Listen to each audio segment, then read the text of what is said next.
ತ್ವತ್ಸೇವಾಯಾಂ ಮಗ್ನದೀಹಿ ಆಲುಲೋಕೆ ನೈವ ಅಗಸ್ತ್ಯಂ ಪ್ರಾಪ್ತಂ ಆತಿಥ್ಯಕಾಮಂ. ಇಂದ್ರದ್ಯುಮ್ನಃ ಗಜೇಂದ್ರ ಮೋಕ್ಷ ಅಂದ ತಕ್ಷಣ ನಮಗೆ ಜ್ಞಾಪಕ ಬರೋದು ಇಬ್ಬರು, ಒಂದು ಆನೆ, ಇನ್ನೊಂದು ಮೊಸಳೆ. ಗಜೇಂದ್ರ ಮೋಕ್ಷ ಅಷ್ಟೇ ತಾನೆ, 3 ಪದಗಳಲ್ಲಿ ಗಜೇಂದ್ರ ಮೋಕ್ಷವನ್ನು ಮುಗಿಸ್ಬಿಡ್ಬೋದು. ವಾರಣಂ, ಕಾರಣಂ, ನಾರಣಂ. ವಾರಣಂ ಅಂದರೆ ಆನೆ, ಕಾರಣ ಭಕ್ತ, ನಾರಾಯಣ ಬಂದ ಅವನನ್ನು ರಕ್ಷಣೆ ಮಾಡ್ದ, ಸುಲಭ.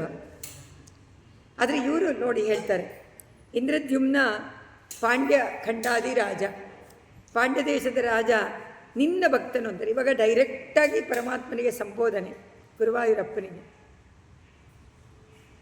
ಗುರುವಾಯೂರಪ್ಪ, ನಿನ್ನ ಭಕ್ತನಾದ ಇಂದ್ರದ್ಯುಮ್ನ ಮಲೆಯ ಪರ್ವತದಲ್ಲಿ ನಿನ್ನ ಸೇವೆಯಲ್ಲಿ ಸಂಪೂರ್ಣವಾಗಿ ನಿರತನಾಗಿದ್ದಾಗ ಎಲ್ಲವನ್ನೂ ಮರೆತು ಅವನು 1000 ಕಮಲ ಪುಷ್ಪಗಳಿಂದ ಪರಮಾತ್ಮನಿಗೆ ಅರ್ಚನೆ ಮಾಡ್ತಾ ಇದ್ದ. ಅವನಲ್ಲಿ ಆ ಆರಾಧನೆಯಲ್ಲಿ ನಿರತನಾಗಿದ್ದಾಗ ಅಗಸ್ತ್ಯರು ಬಂದರು, ಆತಿಥ್ಯವನ್ನು ಬಯಸಿ ಬಂದರು. ಅವರು ಋಷಿಗಳೆಲ್ಲ ಬರೋದಕ್ಕೆ ತಾನೆ ರಾಜನ ಹತ್ತಿರ. ಅವನಲ್ಲಿಗೆ ಬಂದಾಗ ಅಗಸ್ತ್ಯ ಮಹರ್ಷಿಯನ್ನು ನೋಡಲೇ ಇಲ್ಲ ಅವರನ್ನು. ನಾವು ನೋಡಿದ್ವಿ, ಪರೀಕ್ಷಿತ್ ಮಹಾರಾಜನೂ ಹಾಗೆ ಮಾಡಿದ್ದ, ತಪ್ಪು ಮಾಡ್ದ. ಆದರೆ ಇಲ್ಲಿ ಮಹರ್ಷಿಗಳು ರಾಜನನ್ನು ನೋಡಿ, ಅಲ್ಲಿ ರಾಜ ಮಹರ್ಷಿಯನ್ನು ನೋಡಿ ಅವಮಾನ, ಇಲ್ಲಿ ಮಹರ್ಷಿ ಬಂದ, ರಾಜ ನೋಡಲಿಲ್ಲ ಅಂತ ಹೇಳಿ ಕೋಪ ಬಂತು. ಕುಂಭೋದ್ಭೂತಿ ಸಮೃತ ಕ್ರೋಧ ಭಾರಗ. ಅವರಿಗೆ ಅಪೇಕ್ಷೆ ಇದ್ದರೆ ಏನಾಗುತ್ತೆ? ಕೋಪ ಬರುತ್ತೆ. ಕಾಮ ಇದ್ದರೆ ಕ್ರೋಧ. ಕಾಮ ಏನು? ಋಷಿಗೆ ರಾಜ ಅವರನ್ನು ಸ್ವಾಗತ ಮಾಡಿ ಅತಿಥಿ ಸತ್ಕಾರ ಮಾಡಿ ಸೇವೆ ಮಾಡಬೇಕು ಅಂತ ಆಸೆ. ಅದರಿಂದ ಇವಾಗ ಕ್ರೋಧ, ಕೊಡಲಿಲ್ಲ, ನೋಡಲೂ ಇಲ್ಲ, ಕೋಪ ಬಂತು. ತಕ್ಷಣವೇ ಹೇಳಿಬಿಟ್ರು, ದುರಹಂಕಾರಿ ನೀನು. ಹಸ್ತಿ ಹೇಳ್ತಾರೆ, ಶಪ್ತ್ವ ಏನಂತ, ಹಸ್ತಿ ಭೂಯಕ ಭುಜೇತಿ, ಹಸ್ತಿ ಭೂಯಕ, ಶಾಪ ತಗೋ. ಅವರಿಗೆಲ್ಲ ಅಷ್ಟೇ ತಾನೆ. ಅಗಸ್ತ್ಯರು ಬಂದರು, ತಗೋ ಶಾಪ ಅಂದರು, ನೀನು ಆನೆ ಆಗು ಅಂದ್ಬಿಟ್ರು. ಯಾಕೆಂದರೆ ಆನೆಗೆ ತಾನೇ ಆ ಥರ ಮದ ಗಜ. ಆದರೆ ದುರಹಂಕಾರಿಯಾಗಿದೆಯಾ, ಮಂದಬುದ್ಧಿ, ಆನೆ ಆಗ್ಬಿಡು, ಅದಕ್ಕೆ ಮಂದಬುದ್ಧಿ ಅಂತೆ ಆನೆಗೆ ಅಂತ ಬೈತಾರೆ. ಮಗ್ನಾಂ ಗೋದೆ ಮತ್ಯವಾಜಿ ತ್ರಿಕೂಟೆ ಕ್ರೀಡಂಚೇಲಿ. ಅವರು ಹೇಳಿದ ತಕ್ಷಣ ಕೆಳಗೆ ಬಂದುಬಿಟ್ಟ. ತಕ್ಷಣ ಆನೆ ಎಷ್ಟು ಇದೆ ನೋಡಿ ಅವರ ತಪಸ್ಸಿನ ಶಕ್ತಿ, ತಪೋಬಲ. ಶಾಪ ಕೊಟ್ಟ ತಕ್ಷಣ ಆನೆ ಆಗಿಬಿಟ್ಟ. ತ್ರಿಕೂಟ ಪರ್ವತದಲ್ಲಿ ಕ್ರೀಡೆ ಮಾಡ್ತಾ ಇದ್ದಾನೆ ಹೆಣ್ಣಾನೆಗಳ ಜೊತೆಯಲ್ಲಿ.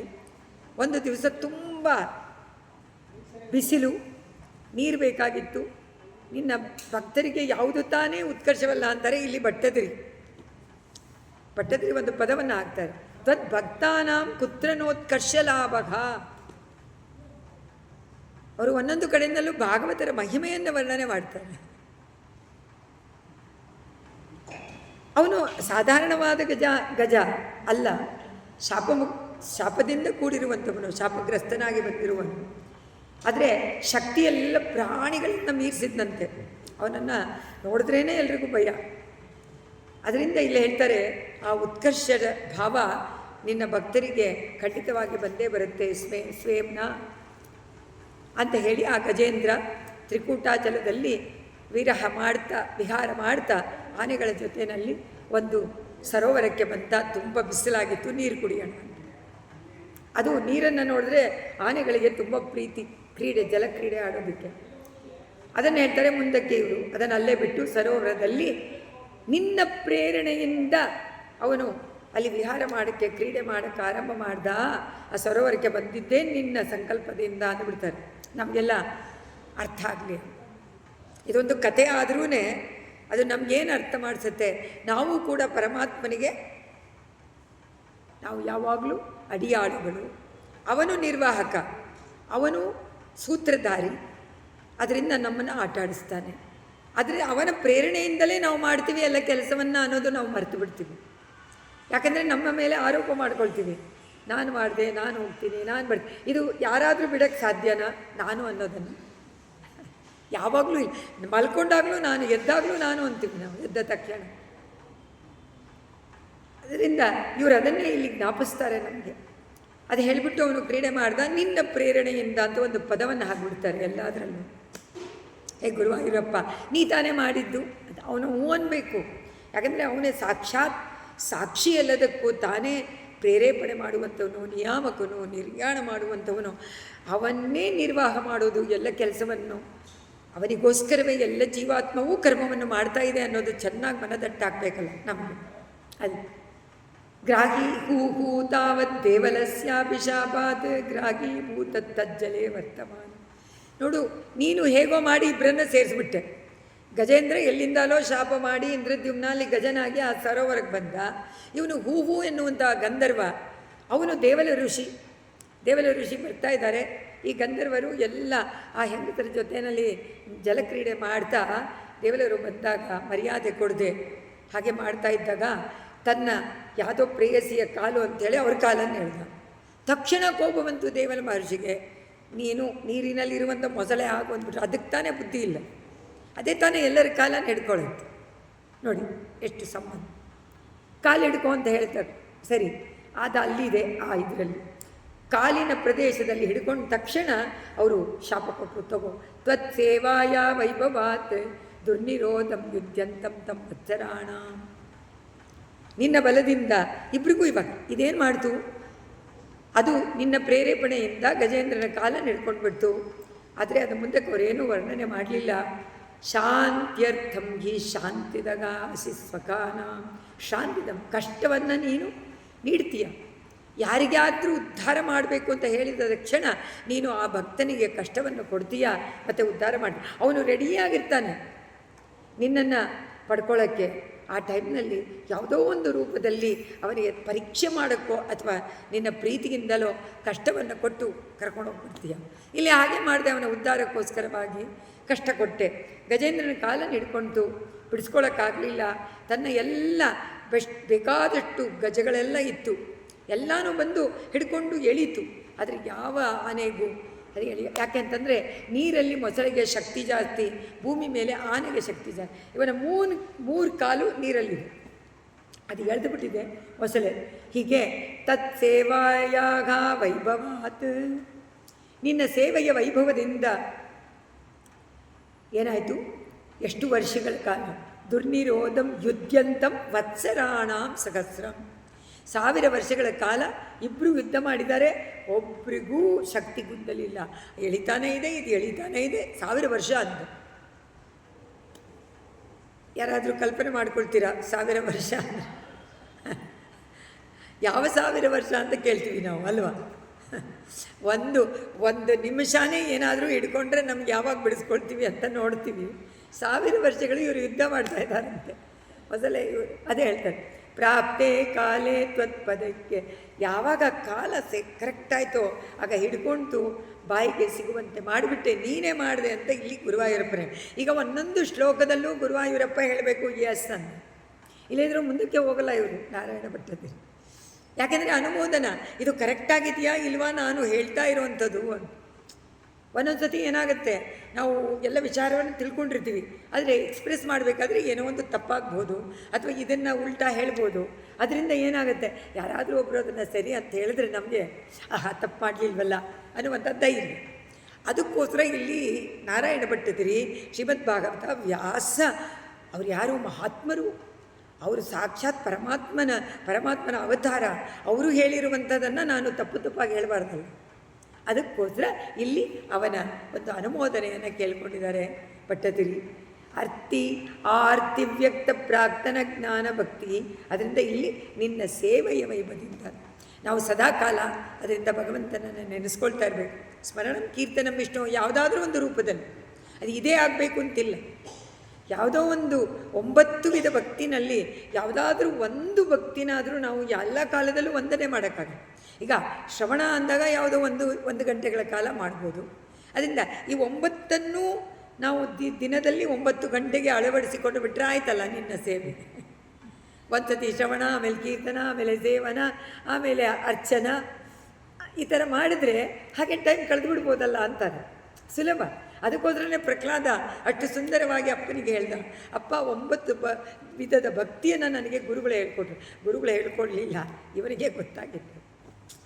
ಆರ್ತಿವ್ಯಕ್ತ ಸ್ತೋತ್ರಂ ಶ್ರೇಷ್ಠಂ ಸಗಾನ್ವಗಾದೀನ್ ಪರಾತ್ಮನ್.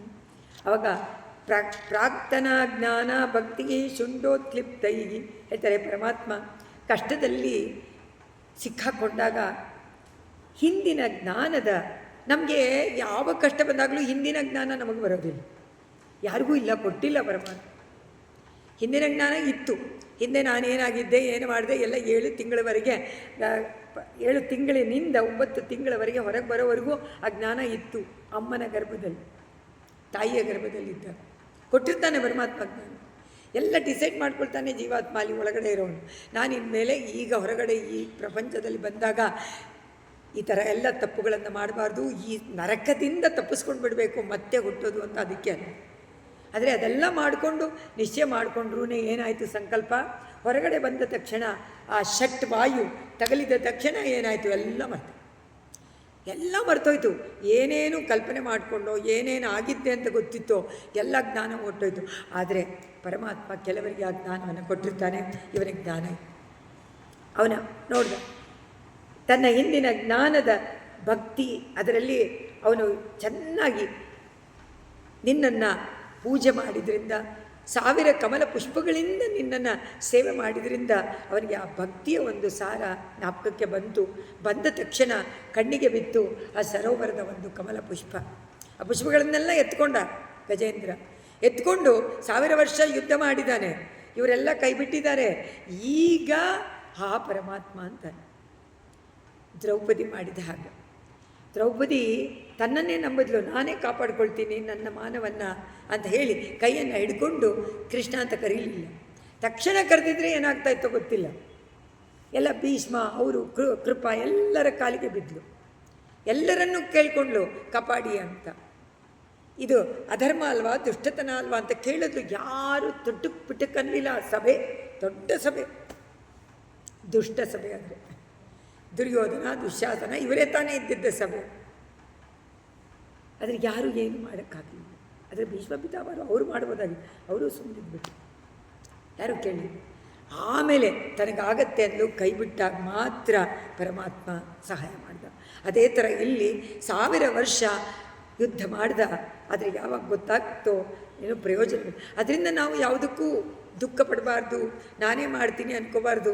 ಏನಾಗುತ್ತೋ ಬಂದಿದ್ದೆಲ್ಲ ಬರಲಿ, ಭಗವಂತನ ಅನುಗ್ರಹ ಒಂದಿರಲಿ ಅಂತ ಆದಿದ್ದೆಲ್ಲ ಒಳಿತಾಯಿತು ಅಂದಾಗ ನೆಮ್ಮದಿ. ಯಾವಾಗ ನೀವು ಅದನ್ನು ನಾನು ಸರಿ ಮಾಡ್ಕೊಳ್ತೀನಿ ಅಂತ ಹೊರಡ್ತಿರೋ ಆಗ ಖಂಡಿತ ಅದು ಆಗೋದೇ ಇಲ್ಲ. ನಾನು ಸ್ವಂತ ನಾನು ಅಂತ ಸ್ವಯಂ ಅಹಂಕಾರ ಬಂದ ತಕ್ಷಣವೇ ಅದು ನಿಮ್ಮ ಸಂಕಲ್ಪ ನುಚ್ಚು ನೂರಾಗುತ್ತೆ, ವರ್ಕ್ ಆಗೋದಿಲ್ಲ ಹೇಳ್ತಾರೆ ಇವರು. ಅದಕ್ಕೆ ಮಧ್ಯದಲ್ಲಿ ಈ ವಿಷಯಗಳನ್ನು ನಮಗೆ ತೋರಿಸಿಕೊಡ್ತಾರೆ ಭಟ್ಟದಿರಿ. ಆರ್ತಿವ್ಯಕ್ತ ಪ್ರಾಕ್ತನ ಜ್ಞಾನಭಕ್ತಿಗೆ ಚುಂಡೋ ಕ್ಷಿಪ್ರಯ್ಯ ಅಂತಾರೆ. ಆದರೆ ಜನ್ಮದಲ್ಲಿ ಅವನು ಕಲಿತುಕೊಂಡಂತಹ ನಿರ್ವಿಶೇಷಾತ್ಮನಿಷ್ಠವಾದಂತಹ ನಿರ್ಗುಣ ಬ್ರಹ್ಮಪರನಾದ ಆ ಭಗವಂತನ ಇದನ್ನು ಮಾಡಿದಾಗ ಇವನು ಹಾಡಕ್ಕೆ ಆರಂಭಿಸಿದ ಗಜೇಂದ್ರ. ನಾರಾಯಣ ಓ ಮಣಿವಣ್ಣ ನಾಗಣಯಾಯ್ ಮಾರಾಯಣ್ಣ ಇಡರೈ ನಿಕ್ಕಾಯ್. ನಾರಾಯಣ ಓ ಮಣಿವಣ್ಣ, ಸರ್ವ ಜಗತ್ತಿಗೆ ಕಾರಣನಾದವನೇ, ಆದಿಮೂಲ ಅಂತ ಕರೆದ.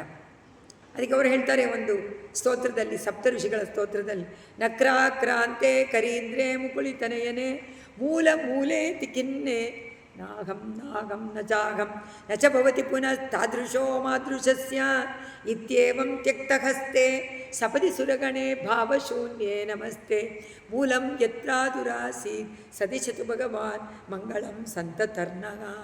ನಕ್ರಾಕ್ರಾಂತೆ ಕರೀಂದ್ರೆ, ನಕ್ರ ಅಂದರೆ ಮೊಸಳೆ, ಅಕ್ರಾಂತೆ ಕರೀಂದ್ರೆ ಗಜನನ್ನು ಹಿಡ್ಕೊಂಡಾಗ ಆದಿಮೂಲ ಅಂತ ಕರೆದಾಗ ಅವರೆಲ್ಲ ನಾಗಂ ನಾಗಂ ಅಂದುಬಿಟ್ರಂತೆ ಎಲ್ಲ ದೇವತೆಗಳು. 33 ಕೋಟಿಗಳು ನಾನಲ್ಲ ಆದಿಮೂಲ.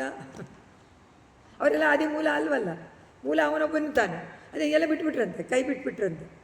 ನಾಗಂ ನಾಗಂ ನಚಾಗಂ ನಚಭೂಪತಿ ಪುನಃ ತಾದೃಶೋ ಮಾದೃಶಸ್ಯ. ಆ ಜಗತ್ಕಾರಣನಾದ ಆದಿಮೂಲನಾದವನಿಗೆ ಯಾರೂ ಸದೃಶ ಇಲ್ಲ. ಅದರಿಂದ ನಾವು ಯಾರೂ ಬರೋಕ್ಕಾಗಲ್ಲ. ನೀನು ಅವನನ್ನು ಕರೆದೇ ತಾನೆ ಅವ್ನು ಬರ್ತಾನೆ ನೋಡಿ. ಕೈ ಬಿಟ್ಬಿಡುತ್ತೆ. ತ್ಯಕ್ತ ಹಸ್ತೆ, ಕೈ ಬಿಟ್ಬಿಟ್ರು ಅಂತ ಬರೀತಾರೆ ಕ್ಲೀನಾಗಿ. ಕೈ ಬಿಟ್ಬಿಟ್ರು, ಆಗೇನಾಯಿತು, ಆದಿಮೂಲ ಬಂದ, ಓಡಿ ಬಂದ, ತ್ವರೆಯಿಂದ ಬಂದ. ಆದರೆ ಹೇಗೆ ಬಂದ? ಎಲ್ಲ ಏನು ಡ್ರೆಸ್ ಮಾಡ್ಕೊಂಡಿಲ್ಲ, ಅಲಂಕಾರ ಮಾಡ್ಕೊಂಡಿಲ್ಲ, ಏನು ಮಾಡ್ಕೊಂಡಿಲ್ಲ, ಹಾಗೆ ಓಡಿ ಬಂದ ಅಂತಾರೆ.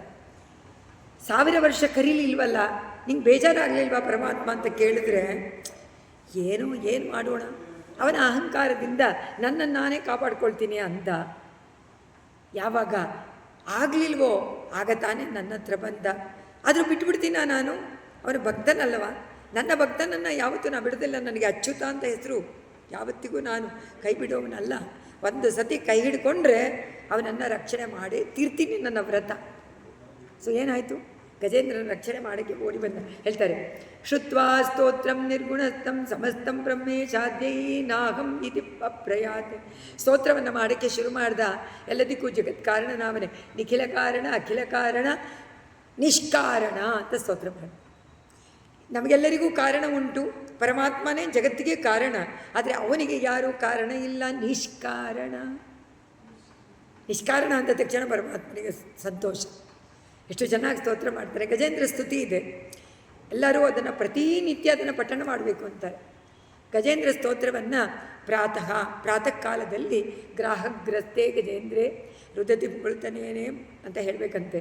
ಗ್ರಾಹಗ್ರಸ್ತೆ ಗಜೇಂದ್ರೇ ಅಂತ 3 ಶ್ಲೋಕಗಳು. ಪ್ರಾತರ್ ನಿತ್ಯಾನುಸಂಧೇಯಂ, ಅನುಸಂಧೇಯಂ, ನಿತ್ಯ ಬೆಳಗಿನ ಜಾವ ಎದ್ದ ತಕ್ಷಣ ಗಜೇಂದ್ರ ಮೋಕ್ಷವನ್ನು ನೆನೆಸ್ಕೊಳ್ಬೇಕು. ಗಜೇಂದ್ರ ಪ್ರಾತರ್ ನಿತ್ಯಾನುಸಂಧೇಯಂ ಪರಮಾತ್ಮ ಮೋಕ್ಷಭಿ ಲೋಕತ್ವೇನ ಸಂಕ್ಷಿಪ್ತಂ. ಅದು ಏನಾಗುತ್ತೆ, ಲೋಕದಲ್ಲಿರುವಂಥ 2 ಶ್ಲೋಕಗಳಿಂದ ನಿಮಗೆ ಮುಕ್ತಿ ಸಿಗತ್ತೆ ಅಂತಾರೆ. ಪ್ರಾತರ್ ನಮಾಮಿ, ಪ್ರಾತಃ ಸ್ಮರಾಮಿ, ಪ್ರಾತಃ ಭಜಾಮಿ ಅದ 3 ಶ್ಲೋಕ. ಪ್ರಾತರ್ ಭಜಾಮಿ ನಿನ್ನನ್ನು ನಿತ್ಯ. ಯಾವುದರ ಮೂಲಕ? ಯಾವ ಗಜೇಂದ್ರನನ್ನು ನೀನು ರಕ್ಷಣೆ ಮಾಡಿದ್ಯೋ ಅವನನ್ನು ನೆನೆಸ್ಕೊಂಡು ನಿನಗೆ ನಾನು ಮೊರೆ ಇಡ್ತೀನಿ ಪರಮಾತ್ಮ. ಆ ಗಜೇಂದ್ರನಿಗೆ ಬಂದು ರಕ್ಷಣೆ ಮಾಡಿದಂತೆ ನೀನು ರಕ್ಷಣೆ ಮಾಡ್ತೀಯ ಅನ್ನುವಂಥ ಪರಮ ವಿಶ್ವಾಸ ನನ್ನಲ್ಲಿ ಇದೆ ಅಂತ ಹೇಳು. ಈ ಪರಮ ವಿಶ್ವಾಸನೇ ಶರಣಾಗತಿಗೆ ಮುಖ್ಯವಾದಂತಹ ಅಂಗ. ನಾವು ಪರಮಾತ್ಮನಲ್ಲಿ ಶರಣಾಗತಿಯನ್ನು ಮಾಡಿಬಿಡ್ತೀವಿ. ಏನು ಮಾಡ್ತೀವಿ?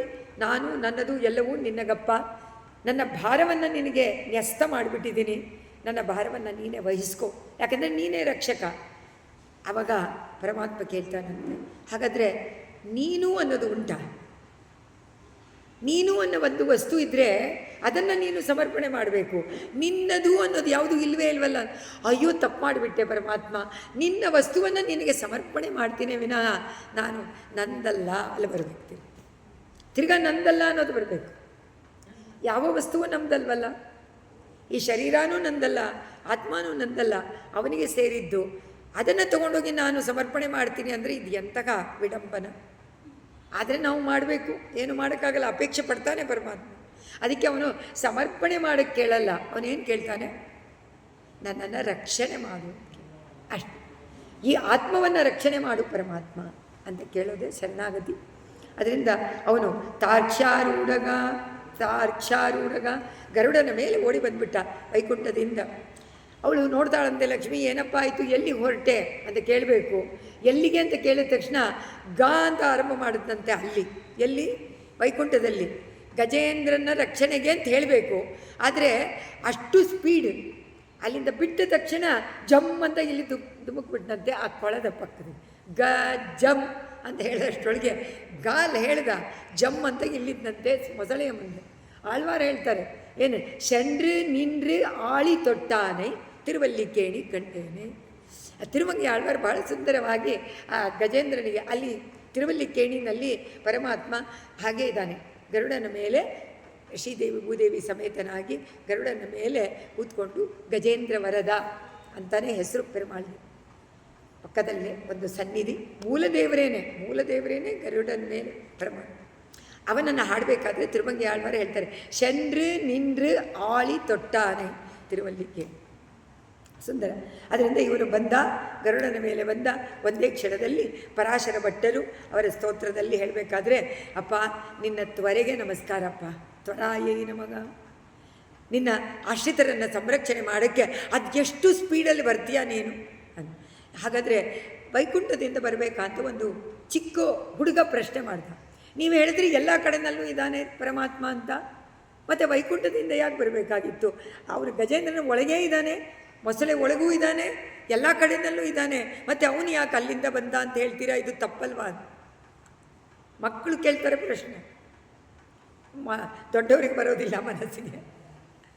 ಏನು ಹೇಳ್ತೀರಾ ಉತ್ತರ? ಹೇಳಬೇಕಲ್ಲ, ಏನಾದರೂ ಒಂದು ಸೂಕ್ತವಾಗಿ ಹೇಳಬೇಕು, ಇಲ್ಲಾಂದರೆ ಅವರು ನಂಬೋದಿಲ್ಲ. ಇಲ್ಲಿಂದಾನೇ ಬರಬೇಕು. ಗಜೇಂದ್ರನ ಒಳಗಡೆ ಇದ್ದಾನೆ, ಗಜೇಂದ್ರನ ಸೊಂಡ್ಲಲ್ಲೂ ಇದ್ದಾನೆ, ಎಲ್ಲ ಕಡೆಯಲ್ಲೂ ಇದ್ದಾನೆ, ಬರಬೇಕಲ್ಲ. ಹೌದು, ಅವನು ಯಾವಾಗ ಬೇಕಾದರೂ ಯಾವ ರೂಪವನ್ನಾದರೂ ತಗೊಳ್ಬೋದು. ಅದರಿಂದ ಆ ಗರುಡನ ಮೇಲೆ ಬಂದಂತೆ ನಾಟಕ ಮಾಡ್ತಾನೆ. ಆದರೆ ಬಂದಿದ್ದೆಲ್ಲಿಂದ? ಇಲ್ಲೇ ಇದ್ದು ಆ ಥರ ಅವತರಿಸ್ತಾನೆ ಅಷ್ಟೇ ಅಂತ ಹೇಳಬೇಕು. ಅದು ನಿಜ.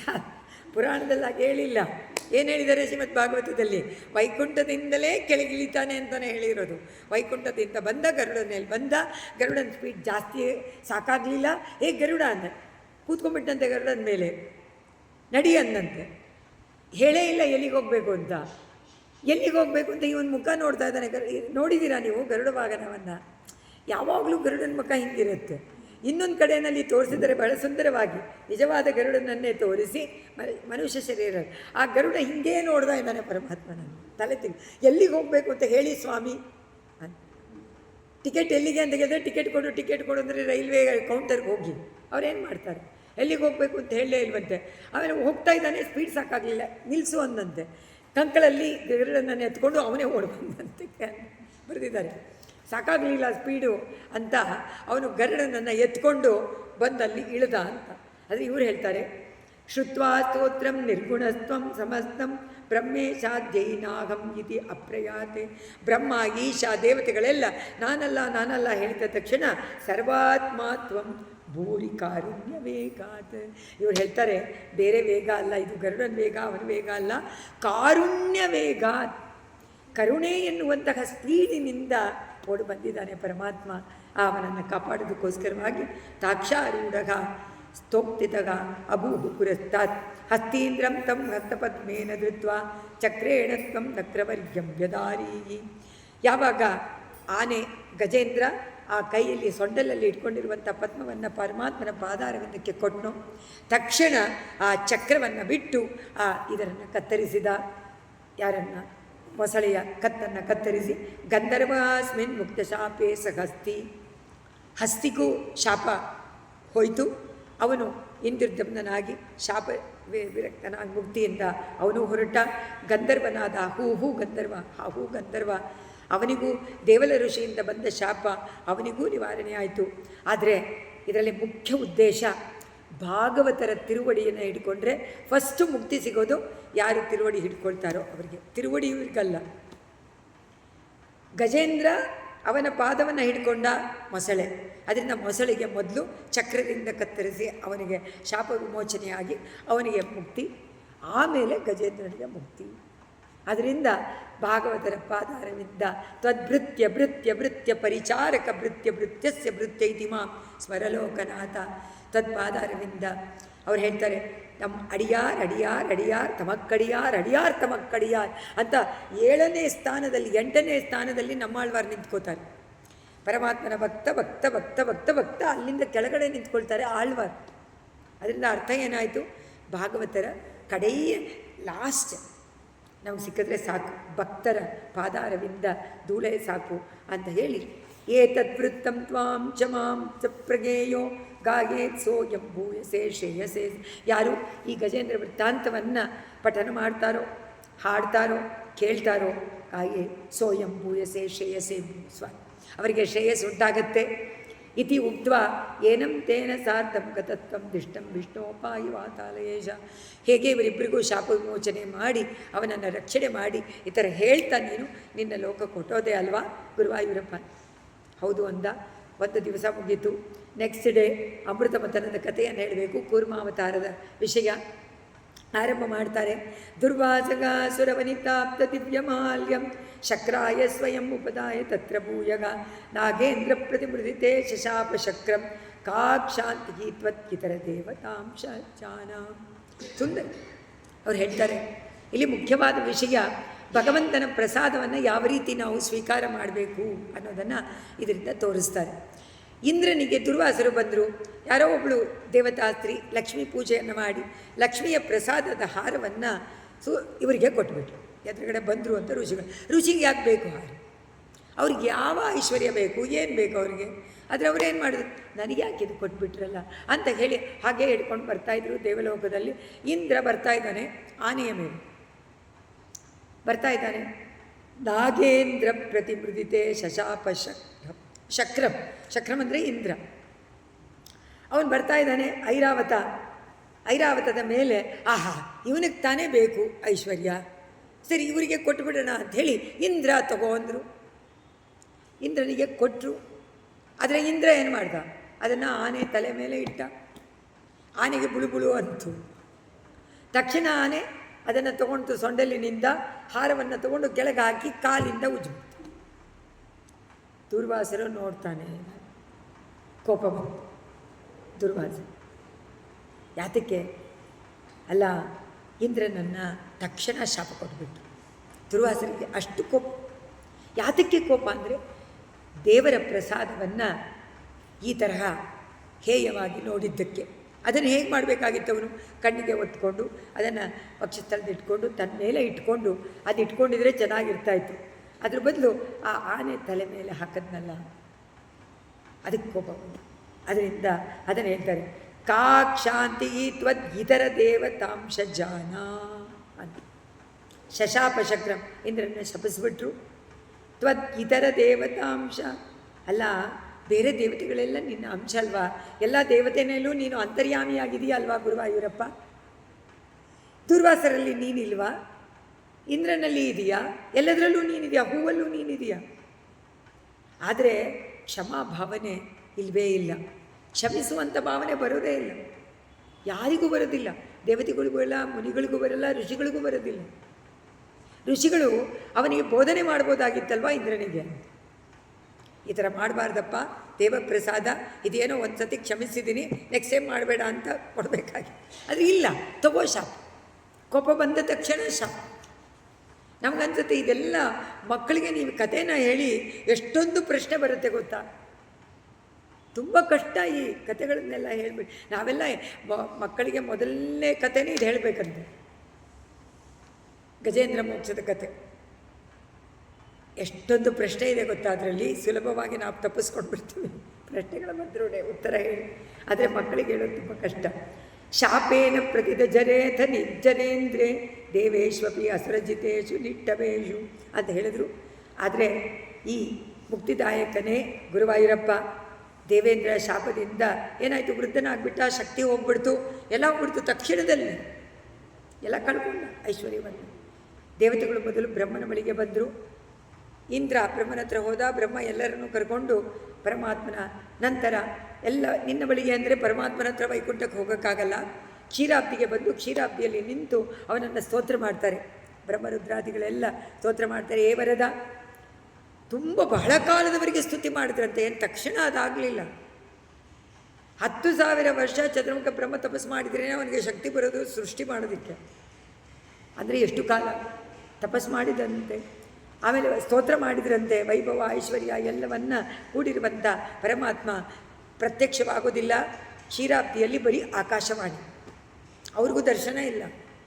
ಆಕಾಶವಾಣಿಯಲ್ಲಿ ನಿಮ್ಮ ಕಷ್ಟ ಗೊತ್ತಾಯಿತು, ನೀವು ಅಸುರರ ಜೊತೆಯಲ್ಲಿ ಸಂಧಿ ಮಾಡ್ಕೊಳ್ಳಿ, ಅಮೃತವನ್ನು ಸಮುದ್ರದಿಂದ ಕಡೀರಿ ಅಂತ ಹೇಳ್ಬಿಟ್ಟು ಹೊಟ್ಟೋಗ್ಬಿಟ್ಟು ಹೇಳಿ ಹೊಟ್ಟೋದ ತಕ್ಷಣ ಸಂಧಾನಂ ಕೃತವತಿ ತಾನವಯ್ಯಿ ಸುರೌಗಯ್ಯಿ ಮಂಥಾನಂ ನಯತಿ ಮದೇನ ಮಂದರಾತ್ರ್ಯಂ ಭ್ರಷ್ಟೇಸ್ಮಿನ್ ಬದರಂ ಇವ ಉದ್ವಗನ್ ಖಗೇಂದ್ರೇ ಸತ್ಯತ್ವಂ ವಿನೀತವಾನ್ ಪಯಪ್ಪಯೋಧೌ.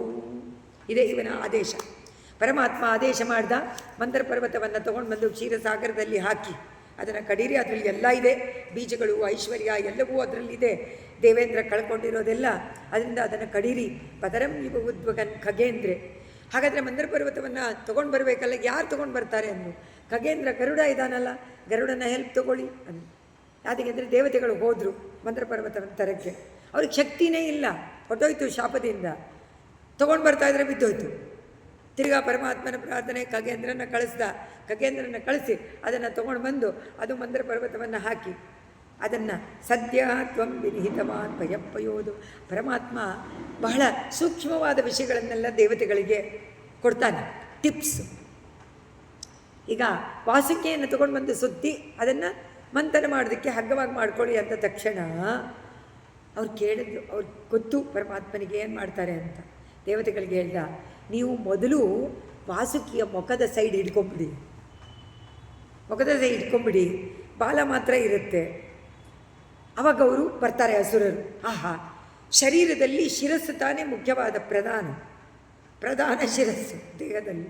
ಅದರಿಂದ ಹಾವಿನಲ್ಲಿ ಪ್ರಧಾನ ಮುಖ. ಅದನ್ನು ನೀವು ಹಿಡ್ಕೊಂಡ್ರೆ ಅವರಿಗೆ ಕೋಪ ಬರುತ್ತೆ. ಏನು ನಾವೇನು ಕಡಿಮೆನಾ, ಬಾಲ ಯಾಕೆ ಇಟ್ಕೊಳ್ಬೇಕು ಅಂತ ನಿಮಗೆ ಜಗಳಕ್ಕೆ ಬರ್ತಾರೆ. ಆವಾಗ ಮಾತಿಲ್ಲದೆ ಬಿಟ್ಕೊಟ್ಬಿಡಿ, ನೀವು ಬಾಲ ಇಟ್ಕೊಳ್ಳಿ, ಮೊದಲೇ ನಿಮ್ಗೆ ಶಕ್ತಿ ಇಲ್ಲ, ಅವ್ರು ಹಿಡ್ಕೊಳ್ಳಿ. ಅದರ ನೋಡಿ ಅಂತ ಉಪಾಯ ಹೇಳ್ಕೊಟ್ಟಿದ್ದಾರೆ. ಸರಿ, ಅವರು ಹಾಗೆ ಮಾಡಿದ್ರು ದೇವತೆಗಳು.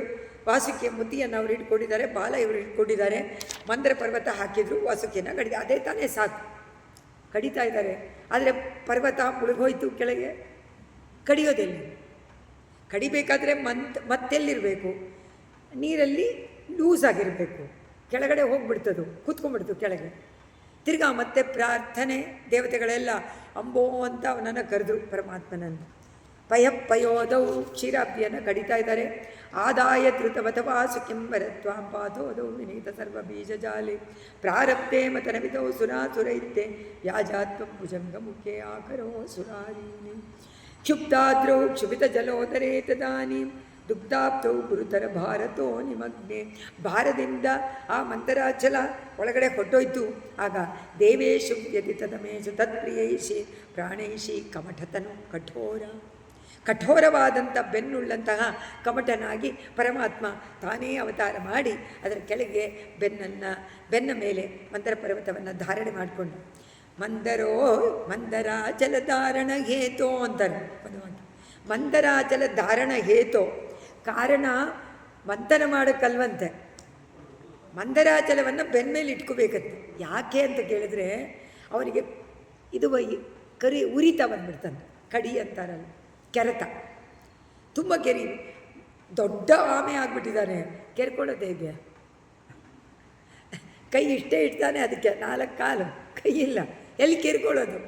ಅವಾಗ ನೋಡಿದಂತೆ, ಓಹೋ ಈಗಲೇ ಸಮಯ ಅಂಥೇಳಿ ಮಂದಿರವನ್ನು ಕೆಳಗೆ ಹೋಗೋಕ್ಕೆ ಮಾಡಿ ತಾನಲ್ಲಿ ಬಂದು ಅದನ್ನು ಹಾಕಿದಾಗ ಮಂದಿರ ಪರ್ವತವನ್ನು ಇಟ್ಟು ಅದ್ರ ಮೇಲಿಟ್ಟು ಕಡಿತಾ ಇದ್ದಾರೆ. ಅದು ಹೇಗಿತ್ತು ಅಂತಂದರು. ನಿಮಗೆ ಯಾರಾದರೂ ನಿಮಗೆ ಇದಾದಾಗ ಈ ಥರ ಕರೀತಾ ಇದ್ರೆ ಹಾಗೇ ನಿದ್ದೆ ಬರುತ್ತಲ್ಲ, ಆ ಥರ ನಿದ್ದೆ ಬಂತಂದರೆ ಸ್ವಾಮಿ ದೇಶಿಕರದನ್ನು ಹೇಳಿ. ದಶಾವತಾರ ಸ್ತೋತ್ರದಲ್ಲಿ ಸ್ವಾಮಿ ದೇಶಿಕರಿಗೆ ಕಂಡೂರ ಅಂತಾರೆ. ಕಂಡೂರಗೆ ಕರಣ. ಆ ಕಮಟನಿಗೆ ತುಂಬ ಕಡಿ ಬಂದಿತ್ತು, ತುಂಬ ಎಷ್ಟು ಚೆನ್ನಾಗಿತ್ತಂತೆ ಅಂದರೆ ನಿದ್ದೆ ಬಂದ್ಬಿಡ್ತಂತೆ. ಜೋರಾಗಿ ಗೊರಕೆ ಹೊಡಿತಾ ಇದ್ದಾರಂತೆ ಪರಮಾತ್ಮ. ಆ ಶಬ್ದ ಸಮುದ್ರದಲ್ಲಿ ಅಲ್ಲೋಲ ಕಲ್ಲೋಲವಾಗಿ ಅಲೆಗಳೆಲ್ಲ ಮೇಲೆ ಬಂದು ಆ ಥರ ಶಬ್ದ ಬಂತು. ಒಳ್ಳೆ ಎಷ್ಟು ಚೆನ್ನಾಗಿತ್ತು ಅಂದರೆ ಅಷ್ಟು ಚೆನ್ನಾಗಿತ್ತು. ಮಸಾಜ್ ಎಲ್ಲ ಮಾಡ್ಕೊಳ್ಳೋರಿಗೆ ಅದೇ ತಾನೆ, ಆ ಥರ ಇತ್ತು ಅಂತಾರೆ ಇಲ್ಲಿ ಸ್ವಾಮಿ ದೇಶಿಕರ ಒಂದೇ. ಅದರಿಂದ ಪ್ರಾಣೈಷಿ ಕಮಠತನು ಕಠೋರವಾದ ಪೃಷ್ಠ ಬೆನ್ನನ್ನು ಮಾಡಿಕೊಂಡು ಆ ಮಂದರ ಛಲವನ್ನು ಮೇಲೆ ಎತ್ಕೊಂಡಿದ್ದಾನೆ. ನಿನ್ನ ಶರೀರದಿಂದ ಶಿಥಿರನಾಥನಾದ ಮಂದರ ಪರ್ವತವನ್ನು ಮೇಲೆತ್ತಿದೆ. ಆಗ ಇಬ್ಬರು ಸೇರಿ ಕಡಿದ್ರು. ಆದರೆ ಇದು ಹಾವಿನ ಬಾಯಿ ಕಡೆ ಇದ್ದಂತಹ ಅಸುರರಿಗೂ ಶಕ್ತಿ ಹೋಯಿತು. ಯಾಕೆಂದರೆ ವಿಷಜ್ವಾಲೆ, ಹಾವಿನಿಂದ ವಿಷಜ್ವಾಲೆ ಬರುತ್ತೆ. ಆ ಜ್ವಾಲೆ ಬಂದು ಇವರಿಗೂ ಶಕ್ತಿ ಹೊಟ್ಟೋಯ್ತು. ಇವ್ರಿಗೆ ಮೊದಲೇ ಶಕ್ತಿ ಇಲ್ಲ, ಇಬ್ಬರು ಕಡಿತಾ ಇದ್ದಾರೆ, ಏನೂ ಪ್ರಯೋಜನವಾಗಲಿಲ್ಲ. ನೋಡ್ದ ಪರಮಾತ್ಮ, ಅಯ್ಯೋ ಇದೇನಿದು ಕಡಿಯೋಕ್ಕೆ ಆಗ್ತಾ ಇಲ್ವಲ್ಲ, ಯಾವಾಗ ಇವರು ಕಡಿದು ಮುಗಿಸಿ ಯಾವಾಗ ಮಹಾಲಕ್ಷ್ಮಿ ಬರೋದು? ಅವನ ಯೋಚನೆ ಮಹಾಲಕ್ಷ್ಮಿ ಏನು ಮಾಡೋದು ಅಂತ ಹೇಳಿ ತಾನೇ ಬಂದಂತೆ ಅಲ್ಲಿ ಅಜಿತ್ ರೂಪದಲ್ಲಿ ಬಂದು ತನ್ನ ಒಂದು ಕೈನಲ್ಲಿ ಮಂದರ ಪರ್ವತವನ್ನು ಇಟ್ಕೊಂಡಿದ್ದಾನೆ. ಯಾಕಂದರೆ ಅದು ಅಲ್ಲಾಡಿಬಿಟ್ಟು ಆ ಕಡೆ ಈ ಕಡೆ ಹೋಗುತ್ತಲ್ಲ ಅಂಥೇಳಿ ಮೇಲಿಂದ ಕೈ ಇಟ್ಕೊಂಡಿದ್ದಾನೆ, ಕೆಳಗಿಂದ ಕಮಟನಾಗಿದ್ದಾನೆ.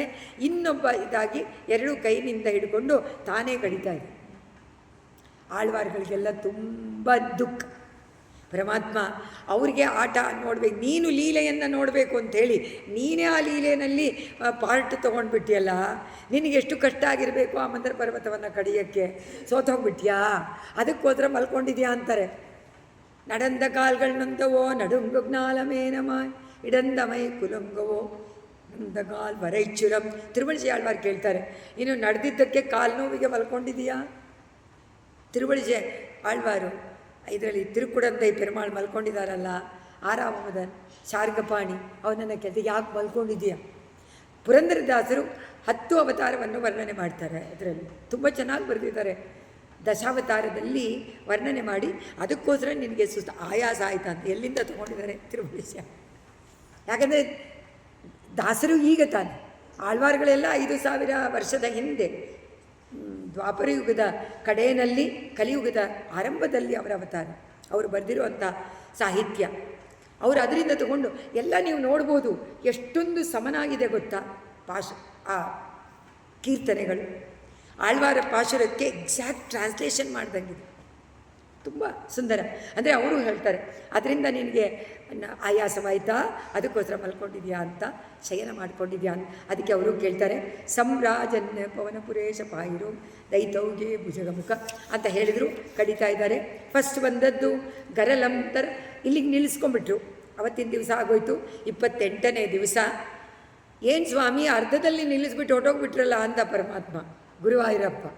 ಭಟ್ರೆ ಯಾತಕ್ಕೆ ನೀವು ಸಮುದ್ರ ಮಂಥನವನ್ನು ಪೂರ್ತಿ ಮಾಡಲಿಲ್ಲ?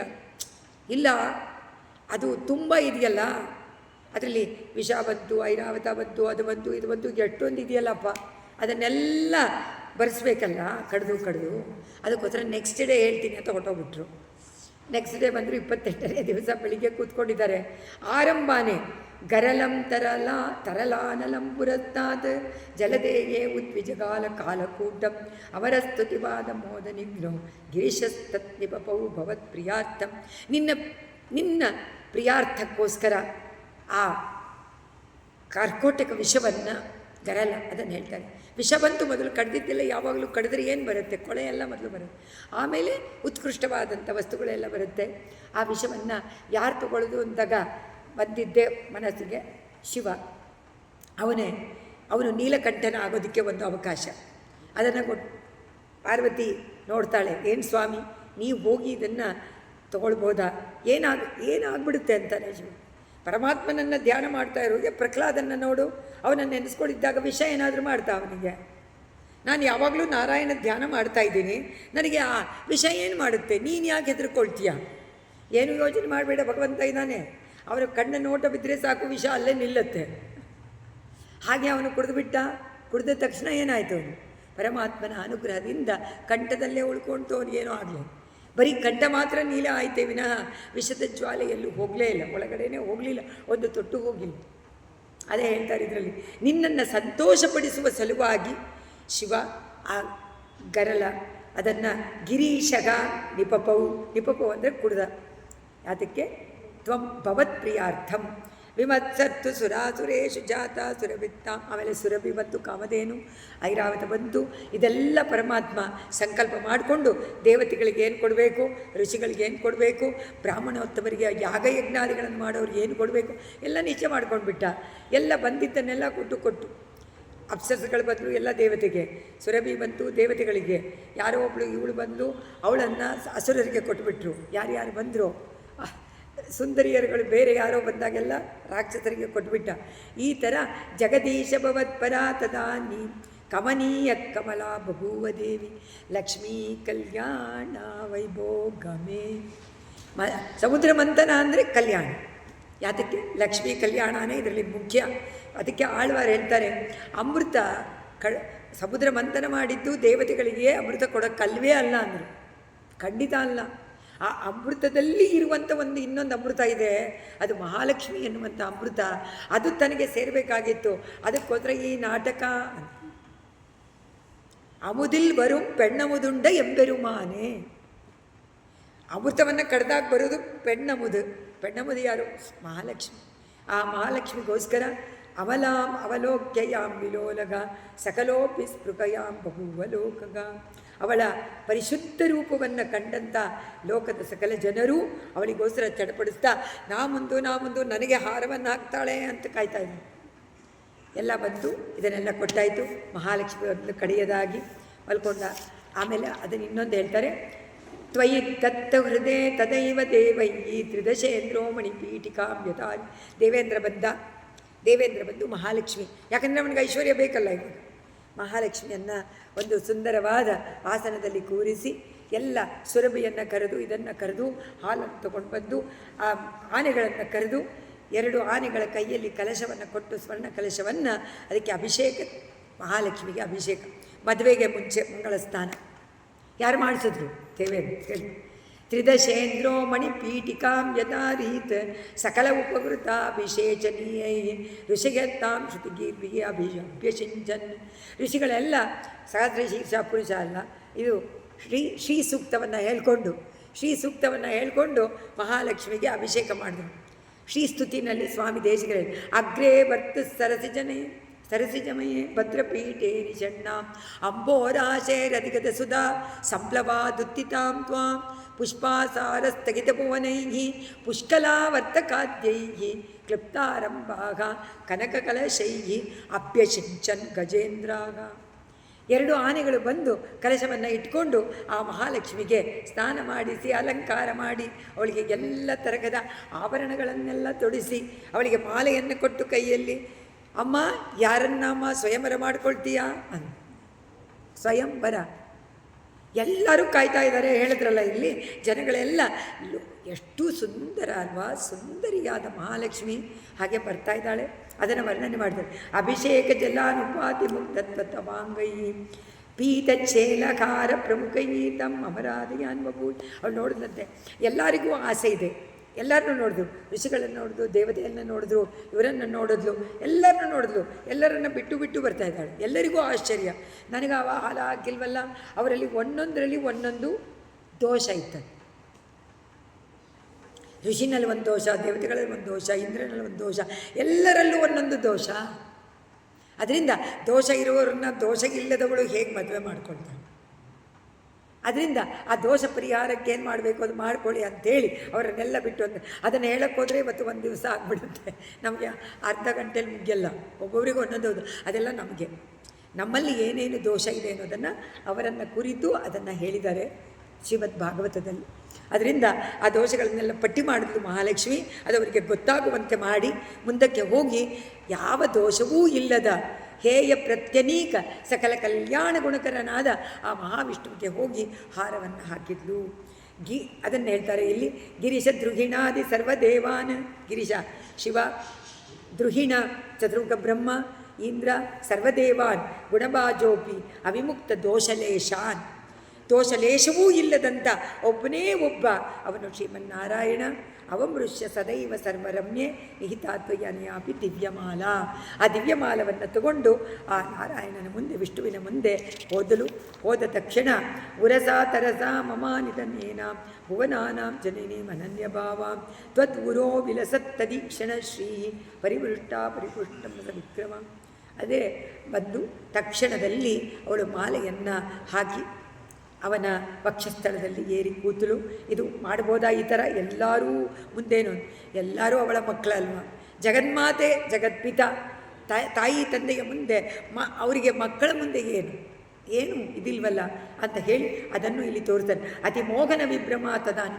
ಅದಾದ ಮೇಲೆ ಸಮುದ್ರ ಮಂಥನ, ಲಕ್ಷ್ಮೀ ಕಲ್ಯಾಣ ವೈಭವ ಆಗೋಯ್ತು. ಅದಾದ ಮೇಲೆ ಪರಮಾತ್ಮ ಧನ್ವಂತರಿ ರೂಪ ತಗೊಂಡು ಇದರಿಂದ ಸಮುದ್ರದಿಂದ ಮೇಲೆ ಬರ್ತಾನೆ. ಬಂದು ಕಳಶವನ್ನು ಕೈನಲ್ಲಿ ಇಟ್ಕೊಂಡು ಬಂದಿದ್ದಾನೆ, ಅಮೃತ ಕಲಶವನ್ನು. ತಕ್ಷಣ ಹಸುರರು ಹೋಗಿ ಕಿತ್ಕೊಂಡೇ ಬಿಟ್ಟರು.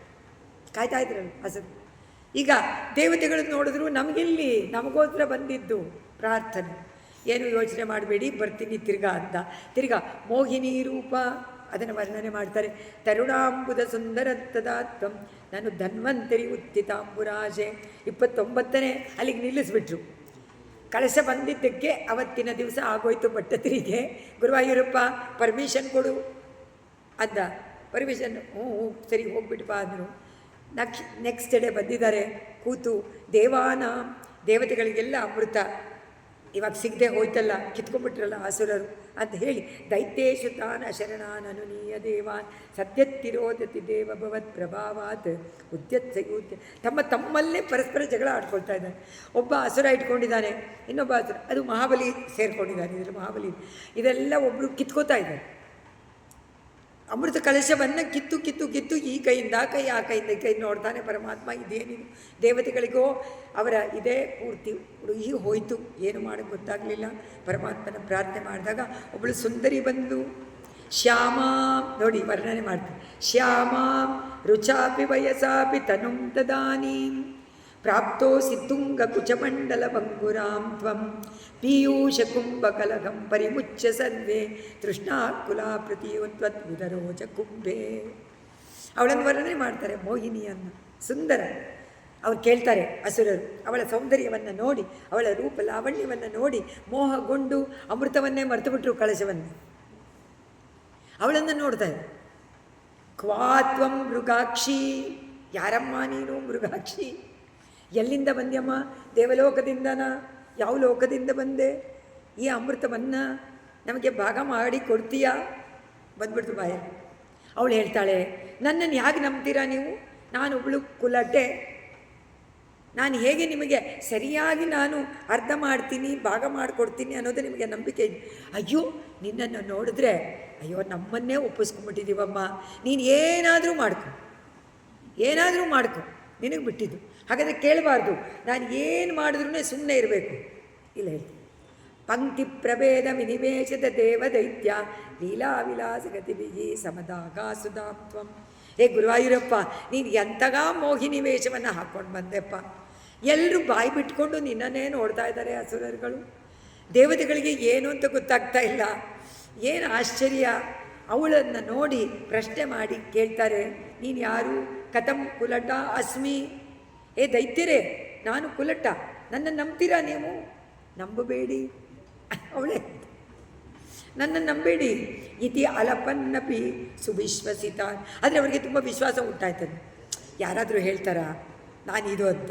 ಅದರಿಂದ ವಿಶ್ವಾಸ ಬಂದುಬಿಡ್ತಂತೆ. ಅವಳು ಅಲ್ಲ, ಖಂಡಿತವಾಗಿ ನಮಗೆ ಕರೆಕ್ಟಾಗಿ ವಿಭಾಗ ಮಾಡಿ ಎಲ್ಲರಿಗೂ ಕೊಡ್ತಾಳೆ ಅನ್ನುವಂಥ ವಿಶ್ವಾಸ ಬಂದುಬಿಡ್ತಂತೆ, ಪರಮ ವಿಶ್ವಾಸ ಬಂದ ತಕ್ಷಣ ಕೇಳಿದ್ರು, ಮೋದಾತ್ ಸುಧಾ ಕಲಶಂ ದದತ್ಸು. ಮೋಹದಿಂದ ಆ ಕಳಶವನ್ನು ಕೊಟ್ಟುಬಿಟ್ರು. ಅವಳು ಹೇಳಿದ್ಲು, ಇದನ್ನು ಕೊಡಬೇಕಾದ್ರೆ ನೀವೆಲ್ಲ ಭಾಗವತದಲ್ಲೇ ಬರುತ್ತಲ್ಲ, ನೀವೆಲ್ಲ ಶುಚಿಯಾಗಿ ಸ್ವೀಕಾರ ಮಾಡಬೇಕು.